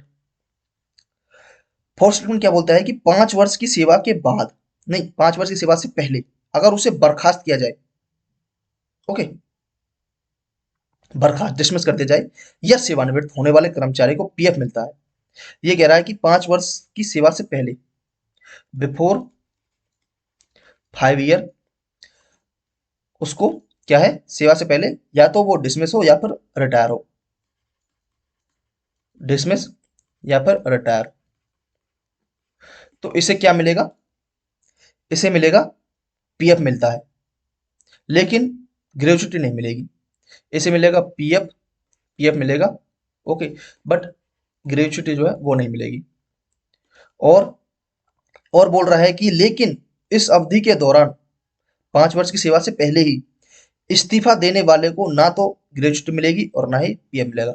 अगर उसने इस्तीफा दे दिया है, मतलब रिजाइन कर दिया गया है, तो उसे पीएफ और ग्रेजुएटी कोई से भी नहीं मिलेगी। ठीक है, तो ये 4 स्टेटमेंट हो गई हमारी। अब तथापि यदि किसी कर्मचारी की 2 वर्ष की सेवा के बाद मृत्यु हो जाती है तो उसके परिवार को ग्रेजुएटी और पीएफ दोनों मिलते हैं। अब ये स्टेटमेंट बोल रही है कि अगर 2 वर्ष की सेवा के बाद, आफ्टर 2 ईयर सर्विस, अगर डेथ हो जाए तो फैमिली को क्या मिलेगा, दोनों चीजें मिलेंगी, पीएफ मिलेगा प्लस ग्रेजुएटी मिलेगी। ओके, ये स्टेटमेंट है। दूसरा है कि यदि कोई कर्मचारी बिना वेतन की छुट्टी पर था, बिना वेतन के, तो ऐसी अवधि उसकी सेवा के कुल वर्षों से काट ली जाती है, ठीक है, और फिर उपरोक्त नियम लागू कर दिए जाते हैं। मतलब अगर कोई कर्मचारी है वो बिना वेतन के छुट्टी पर था, ओके, मान चलो कोई सर्विस की 4 साल की सर्विस है, उसमें से 1 साल बिना वेतन की छुट्टी पर था, तो ऐसी अवधि में उसकी सेवा के कुल वर्षों से काट ली जाती है, कुल वर्षों में से काट ली जाती है, और फिर उपरोक्त नियम लागू किए जाते हैं। और किसी महिला कर्मचारी के मामले में यदि उसने 2 वर्ष की सेवा पूरी कर ली है तो विशेष विचार के रूप में उपरोक्त नियम को लागू करने से पहले उसकी वास्तविक सेवा में 2 वर्ष जोड़ दिए जाते हैं। अगर कोई लेडीज है, उसने 2 ईयर कंप्लीट कर लिए और छुट्टी ली है, मतलब हॉलीडे ले लिए उसने, तो उसकी सेवा में 2 ईयर प्लस कर दी जाएंगे, 2 ईयर प्लस कर देंगे, बाकी चीजें, ये जो 4 ही चीजें हैं, चारों के चारों ये अप्लाई हो जाएंगी। अब भाई बात आती है कि क्वेश्चन की, क्वेश्चन है कि मिहिर को कंपनी में 5 वर्ष के लिए नियुक्त किया गया, ठीक है, इस दौरान उन्होंने बिना वेतन के 1 साल की छुट्टी ली। अब मतलब 5 साल के लिए अप्लाई हुआ और 1 साल की छुट्टी ले ली, तो टोटल ईयर्स 4 साल ही काम किया उसने, और बाद में उन्हें सेवा से बर्खास्त कर दिया गया, मतलब डिसमिस कर दिया गया। तो क्या होगा, अब देखो इसमें बताया है कि 4 साल, ठीक है, कि 4 साल उसने काम किया। अब 5 साल से पहले है ये देखो किस कंडीशन बैठेगा 4 साल के लिए, बिफोर 5 ईयर्स। अब बिफोर 5 ईयर्स में बैठा, अब उन्होंने बोला है कि उन्हें सेवा से बर्खास्त कर दिया, डिसमिस कर दिया है। अब बर्खास्त डिसमिस कर दिया है तो उसे पीएफ मिलेगा और ग्रेजुटी नहीं मिलेगी बिफोर 5 ईयर। ओके, तो उसे पीएफ दिया जा सकता है, तो इसका आंसर है बी, तो पीएफ दिया जा सकता है। ठीक है, उसके बाद है श्री अशोक को 10 वर्ष बाद सेवा से बर्खास्त कर दिया जाता है, 10 वर्ष, आफ्टर 10 ईयर। तो इसमें क्या है, आफ्टर 10 ईयर, 10 साल के बाद, ओके, आफ्टर 10 ईयर डिसमिस कर दिया, रिटायर कर दिया, रिजाइन कर दिया, ग्रेजुटी और पीएफ दोनों मिलता है। तो उन्होंने क्या कहा कि बर्खास्त कर देगा तो उसे, यदि ग्रेजुटी और पीएफ में से कोई एक दिया जाए, यदि ग्रेजुटी और पीएफ दोनों दिया जाए, तो डी स्टेटमेंट इसका करेक्ट है। श्रीमती वर्मा ने कंपनी में 4 वर्ष तक सेवा प्रदान की और इस्तीफा दे दिया। तो श्रीमती वर्मा लेडीज है, 4 वर्ष तक, 4 ईयर्स तक सेवा प्रदान की और उसके बाद इस्तीफा दे दिया, रिजाइन दे दिया। अब वुमेन कंडीशन में क्या बताया गया, अगर उन्होंने 2 साल की सर्विस की है तो उनकी हॉलीडे ले लिया जितना भी, तो उन 2 साल और ऐड हो जाएंगे, तो ये टोटल बैठ जाएंगे किसमें, तो 4 साल इसकी होगी, 2 साल और ऐड हो जाए तो 6 ईयर्स में आ जाएगा, मतलब 5 साल के बाद वाली सर्विस में ये चली जाएंगी। इसमें क्या है, आफ्टर 5 ईयर्स, तो इनको क्या किया गया है, इन्होंने इस्तीफा दिया है, रिजाइन दिया है, तो रिजाइन दिया है आफ्टर 5 ईयर्स, तो रिजाइन दिया है तो उन्हें क्या मिलेगा, या तो ग्रेजुएट मिल सकती है या फिर पीएफ मिल सकता है। तो इसमें क्या है, यदि ग्रेजुएट या पीएफ में से कोई एक दिया जा सकता है, तो सी इसका करेक्ट आंसर है। उसके बाद है अक्षय ने कंपनी के लिए 7 वर्ष तक काम किया और 3 वर्ष से चली आ रही लंबी बीमारी के कारण अंततः इस्तीफा दे दिया। तो 7 वर्ष तक काम किया और 3 साल तक छुट्टी ले ली, तो टोटल काम हुआ 4 वर्ष का, और क्या कर दिया, रिजाइन कर दिया, इस्तीफा दे दिया। तो जिसके दौरान वो अप्रैल तक, तो उसे क्या दिया जाएगा, 4 साल की सर्विस है और रिजाइन दे दिया है, तो उन्होंने, अब देखो, 2 ईयर सर्विस, डेथ हो जाए या फिर फीमेल, तो उन्होंने रिजाइन किया है 4 साल बिफोर रिजाइन, तो पीएफ और ग्रेजुटी कोई सा भी नहीं मिलेगा इन्हें। बिफोर में आएगा ना, तो बिफोर में है 4 साल, 4 साल पहले ही छुट्टी ले ली 3 साल की, तो जिसके दौरान वे अवैतनिक अवकाश पर थे, तो उन्हें क्या दिया जाएगा?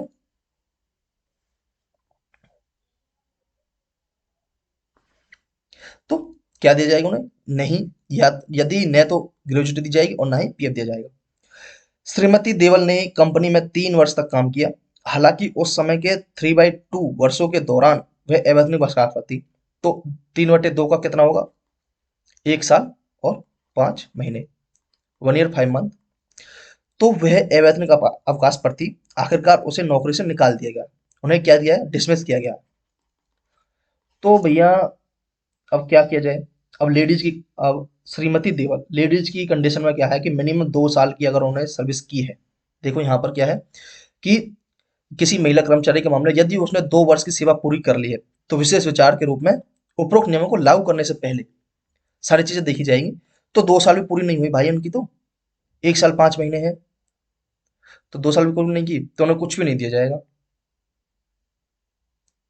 तो 1.5 साल की सर्विस है, लेडीज है, और यहाँ पर देखो डिसमिस किया है इन्हें, यहाँ पर क्या है? बिफोर 5 ईयर डिसमिस किया है, तो इन्हें पीएफ मिलेगा और ग्रेजुटी नहीं मिलेगी, तो यदि केवल पीएफ दिया जाएगा। ओके, तो यहाँ पर ये 5 क्वेश्चन आपके हो गए, मैच कर सकते हैं। ज़्यादातर टाइम टेकिंग आपके यही रहेंगे। उसके बाद डिसीजन मेकिंग के क्वेश्चंस हैं कि आप एक पुलिस अधिकारी के रूप में तैनात हैं, एक महिला ने अपनी नाबालिग बेटी की अतरंग तस्वीरों के संबंध में फोन पर उत्पीड़न की शिकायत की, कानून के अनुसार आपको क्या करना है? अब देखो, नाबालिग की गलतियां बताते हुए मामले को नजरदार करना चाहिए, तो भाई ऐसा भी नहीं है, तो ये स्टेटमेंट गलत है। कैसे कर सकते हैं? अब मान चलो, हो सकता है कि नाबालिग की गलती ना हो, किसी इंसान ने जानबूझकर उनकी तस्वीरें खींची हो, ओके, न्यूड पिक्स वगैरह ले ली हो, तो ये नहीं होगा। नाबालिग के माता पिता को सावधान रहना चाहिए, सावधान करना चाहिए और वैधानिक आरोप दायर करना चाहिए।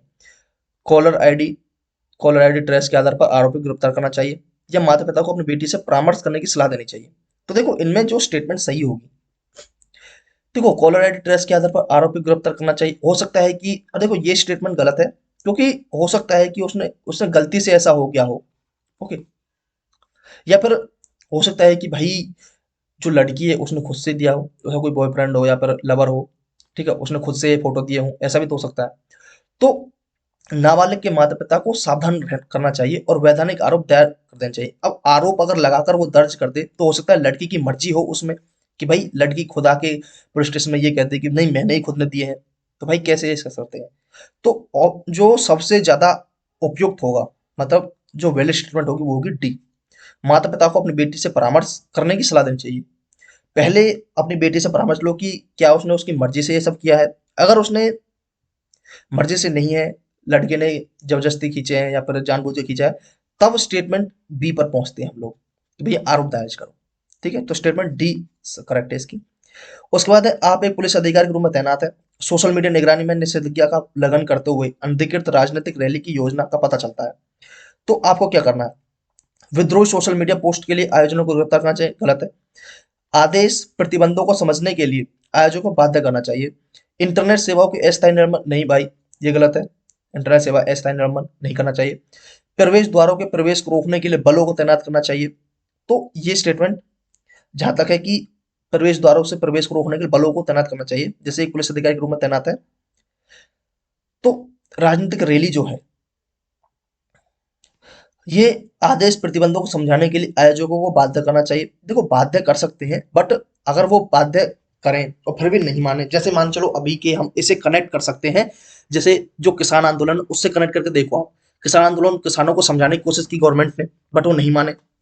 अब फिर भी वो, मतलब बाध्य ही तो किया था उनको समझाने के लिए, बट वो फिर भी नहीं माने। अब क्या करना पड़ रहा है भाई? जो प्रवेश द्वार है दिल्ली में एंटर करने की, वहां पर क्या है कि बलों को तैनात कर दिया गया है, आप देखोगे वीडियोज वगैरह में, ठीक है। तो बी स्टेटमेंट भी करेक्ट है, बी स्टेटमेंट इनकरेक्ट है और डी स्टेटमेंट करेक्ट है। ओके, बलों का प्रयोग करना चाहिए। उसके बाद एक दंगा प्रवण क्षेत्र है कोई, जहाँ पर दंगे वगैरह हो रहे हैं, स्टेशन प्रमुख के रूप में सांप्रदायिक सद्भाव। अब देखो फिर रिलीजन से क्वेश्चन आ गया, जैसे मैंने आपको फर्स्ट स्टेप में बताया था कि रिलीजन से क्वेश्चन। फिर सांप्रदायिक सद्भाव बनाए रखने के लिए आपको क्या करना है, वही सेम कि भैया अंतर धार्मिक विश्वास विश्वास का निर्माण करने वाले उपायों के लिए वार्ता की व्यवस्था करनी चाहिए। डी स्टेटमेंट इसकी करेक्ट है, बाकी सब इनकरेक्ट है। सोशल मीडिया प्रोफाइल की निगरानी, शांति उल्लंघन के प्रयास को टालने के लिए निवारक गिरफ्तारी, प्रिवेंशन डिटेंशन, ये भी गलत है। हथियार रखने के प्रति निषेध, ये भी गलत है। आप एक पुलिस अधिकारी के रूप में तैनात है, जाली ई कॉमर्स वेबसाइट घोटालों की पहचान करने के लिए आपको क्या करना चाहिए। जैसे बहुत सारी आपने, जैसे आपने देखा होगा कि ये एक बार ये एक स्कैम वगैरह चले थे कि कोई बंदे हैं, वो ऐसे फोटो वगैरह खींच के किसी की, मतलब गाड़ी वगैरह की, बाइक वगैरह की, वो उसे किसी ना किसी साइट पर जाके बेच देते थे, और वो होती बाइक किसी और की थी, पैसे खुद ले लेते थे। तो ऐसी तरह के घोटाले वगैरह खूब हुए हैं। तो क्षेत्र के सभी नागरिकों की ऑनलाइन खरीदारी की निगरानी करनी चाहिए, ये नहीं है। साइट पंजीकरण का पता लगाने के लिए एथिकल हैकर टीमों को इकट्ठा करना चाहिए, या हैकर्स को नियुक्त करना चाहिए, और बिना सर्च वारंट के विक्रेता बैंक खातों का विश्लेषण करना चाहिए। तो भाई ये तो गलत है, उनके अधिकार का हनन होगा कि बिना सर्च वारंट के उनका जो बैंक खाते हैं उनका आप चेक कर रहे हो, कितने पैसे हैं, सारी इन्फॉर्मेशन आपके पास चली जाएगी। क्या रहा फिर, सिक्रेसी कहाँ गई, प्राइवेसी कहाँ गई। सभी अनधिकृत जो अनऑथराइज ऑनलाइन शॉपिंग पोर्टल है और एप्स हैं उन पर प्रतिबंध लगाना चाहिए, ये सही है, डी स्टेटमेंट वो करेक्ट है। उसके बाद नेक्स्ट है कि आप एक जांच अधिकारी हैं, ओके। एक प्रतिष्ठित आध्यात्मिक नेता, कोई नेता है, आध्यात्मिक है, वो रिलीजियस, यौन शोषण कांड में फंसा हुआ है, और वह आपके द्वारा समर्थन, अच्छे कार्यों के लिए आशीर्वाद और धन की पेशकश करते हुए दायर की गई कानूनी शिकायतों को रद्द करने का अनुरोध करता है। अब भाई उनके खिलाफ कोई शिकायत वगैरह लगाई, कंप्लेंट वगैरह की होगी, तो आपसे बोलता है कि इतने पैसे ले लो, और ये वगैरह जो शिकायत एफआईआर वगैरह किसी ने करवाई, कंप्लेंट वगैरह करवाई है, तो उसे खत्म करो। तो आपको क्या करना है, आप अगर जांच अधिकारी हैं, तो मुकदमा क्षति को सीमित करने में नेता की आंशिक सहायता करनी चाहिए। नहीं भाई, आपके जो एथिक्स है वो कहाँ गई, आपको जो ट्रेनिंग के दौरान जो बातें बताई गई थी वो कहाँ गया। प्रक्रिया के अनुसार निष्पक्ष जांच करने के लिए प्रतिबद्ध होना चाहिए। भाई बिल्कुल निष्पक्ष जांच होनी चाहिए। कानूनी रूप से निष्क्रियता को वादा करके पीड़िता तक पहुंच में गुप्त रूप से सहायता करनी चाहिए, ये भी गलत है। मानक मानदंडों को उल्लंघन करते हुए व्यक्तिगत रूप से अभियोजन चला, गलत है। तो ऑप्शन बी इसका करेक्ट आंसर होगा।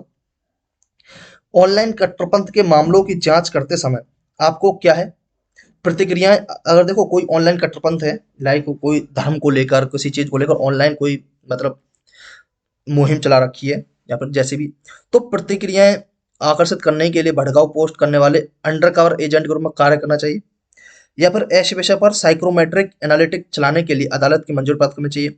सार्वजनिक सतर्कता के लिए आधिकारिक चैनलों पर संबंधित असत्यापित स्निपेट्स साझा करना चाहिए, या फिर पैटर्न विश्लेषण के लिए विशेष फॉरेंसिक परामर्शदाता अंतर्दृष्टि का उपयोग करना चाहिए। भाई इसमें क्या है कि इसमें सबसे उपयुक्त स्टेटमेंट जो होगी वो होगी कि सी, कि सार्वजनिक सतर्कता के लिए आधिकारिक चैनलों पर संबंधित असत्यापित स्निपेट्स साझा करना चाहिए। बिल्कुल करना चाहिए भाई,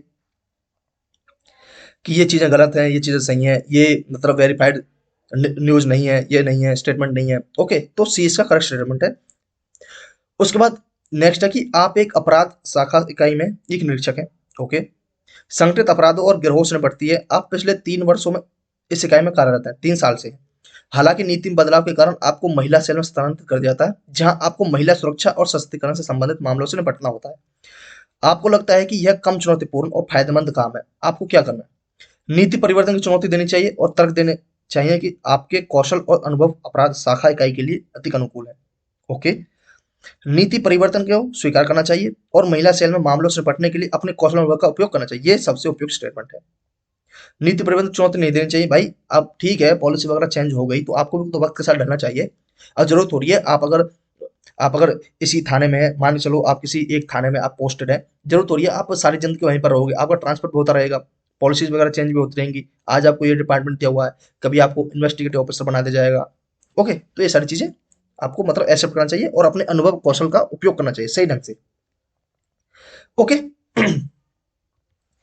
उसके बाद नेक्स्ट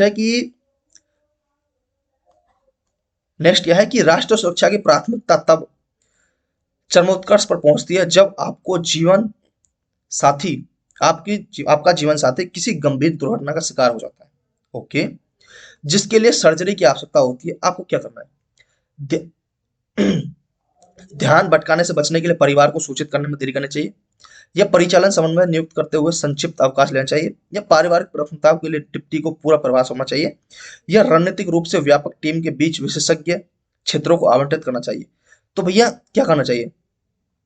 परिवार को सूचित करने में देरी नहीं भाई, नेशनल सिक्योरिटी का मामला है तो प्रायोरिटी नेशनल सिक्योरिटी को देंगे हम। ओके, संक्षिप्त अवकाश अवकाश ले ही नहीं सकते भाई नेशनल सिक्योरिटी के मामले में। या फिर पारिवारिक प्राथमिकता के लिए डिप्टी को पूरा प्रभाव, इसमें डी स्टेटमेंट का करेक्ट है कि strategically allocate expertise area among the wider team, मतलब अलग अलग एरियाज वगैरह में, अपने डिपार्टमेंट्स वगैरह में जो एरियाज है वो डिवाइड कर लेने चाहिए कि आप ये चीज संभालो, आप ये चीज संभालो, उस तरीके से हम उसको सौंप सकते हैं। मान चलो कोई, जैसे आप किसी ऑपरेशन के ऊपर नेशनल सिक्योरिटी का मामला है, आप किसी ऑपरेशन, ये एरिया है, आपने चारों तरफ पुलिस वगैरह ये आपने लॉकेट कर दिया है, तो ऐसा थोड़ी है चारों साइड से एक साथ किया जाएगा, नहीं, आप टीम बनाओगे कि एक बैक साइड से देखेगी, एक फ्रंट से, ओके, बैकग्राउंड से भी आपको सपोर्ट चाहिए होगा। नेक्स्ट क्वेश्चन है कि एक पुलिस अधिकारी के रूप में आपके जिले में अल्पसंख्यक, ये फिर देखो मैंने आपको बताए थे कि ज्यादातर क्वेश्चन जो है वो रिलीजियस से ऊपर, मतलब रिलीजन के ऊपर पूछा हुआ है कि या तो रिलीजन के ऊपर किसी को किसी मंदिर में जाने से रोक दिया है, या फिर रिलीजन के ऊपर, या फिर ट्रांसजेंडर को देख लो, ठीक है, ये सारे क्वेश्चन ज्यादा है। धार्मिक घृणा अपराधों को रिपोर्ट करते हैं, आपको क्या करना है कि आपके जिले में अल्पसंख्यक धार्मिक घृणा, कट्टरपंथी वैचारिक समूह पर ऑनलाइन प्रोफाइल निगरानी करनी चाहिए, या फिर अभियोजन फास्ट ट्रैक करते हुए अनुकूल सजा की घोषणा करनी चाहिए, नफरत भरे पोस्टों की बड़े पैमाने पर रिपोर्ट करने के लिए जिला साइबर गश्त लागू करनी चाहिए, या फिर सामुदायिक नेताओं को शामिल करते हुए अंतर धार्मिक नीति शांति पहल का उपयोग करना चाहिए। तो भाई ये डी स्टेटमेंट इसका करेक्ट है। ओके, नेक्स्ट है, एक पुलिस अधिकारी के रूप में आप वरिष्ठ अधिकारियों के खिलाफ महिला कांस्टेबलों की ओर से कार्यस्थल पर यौन उत्पीड़न की शिकायत देखते हैं। ठीक है भाई, यौन उत्पीड़न की शिकायत कि कोई जो मतलब सीनियर ऑफिसर्स हैं उन्होंने महिला जो कांस्टेबल्स वगैरह हैं या फिर जूनियर जो ऑफिसर हैं उनके साथ मतलब सेक्सुअल हैरेसमेंट किया है, तो उसके खिलाफ कोई शिकायत आपके पास आती है तो आप क्या करोगे?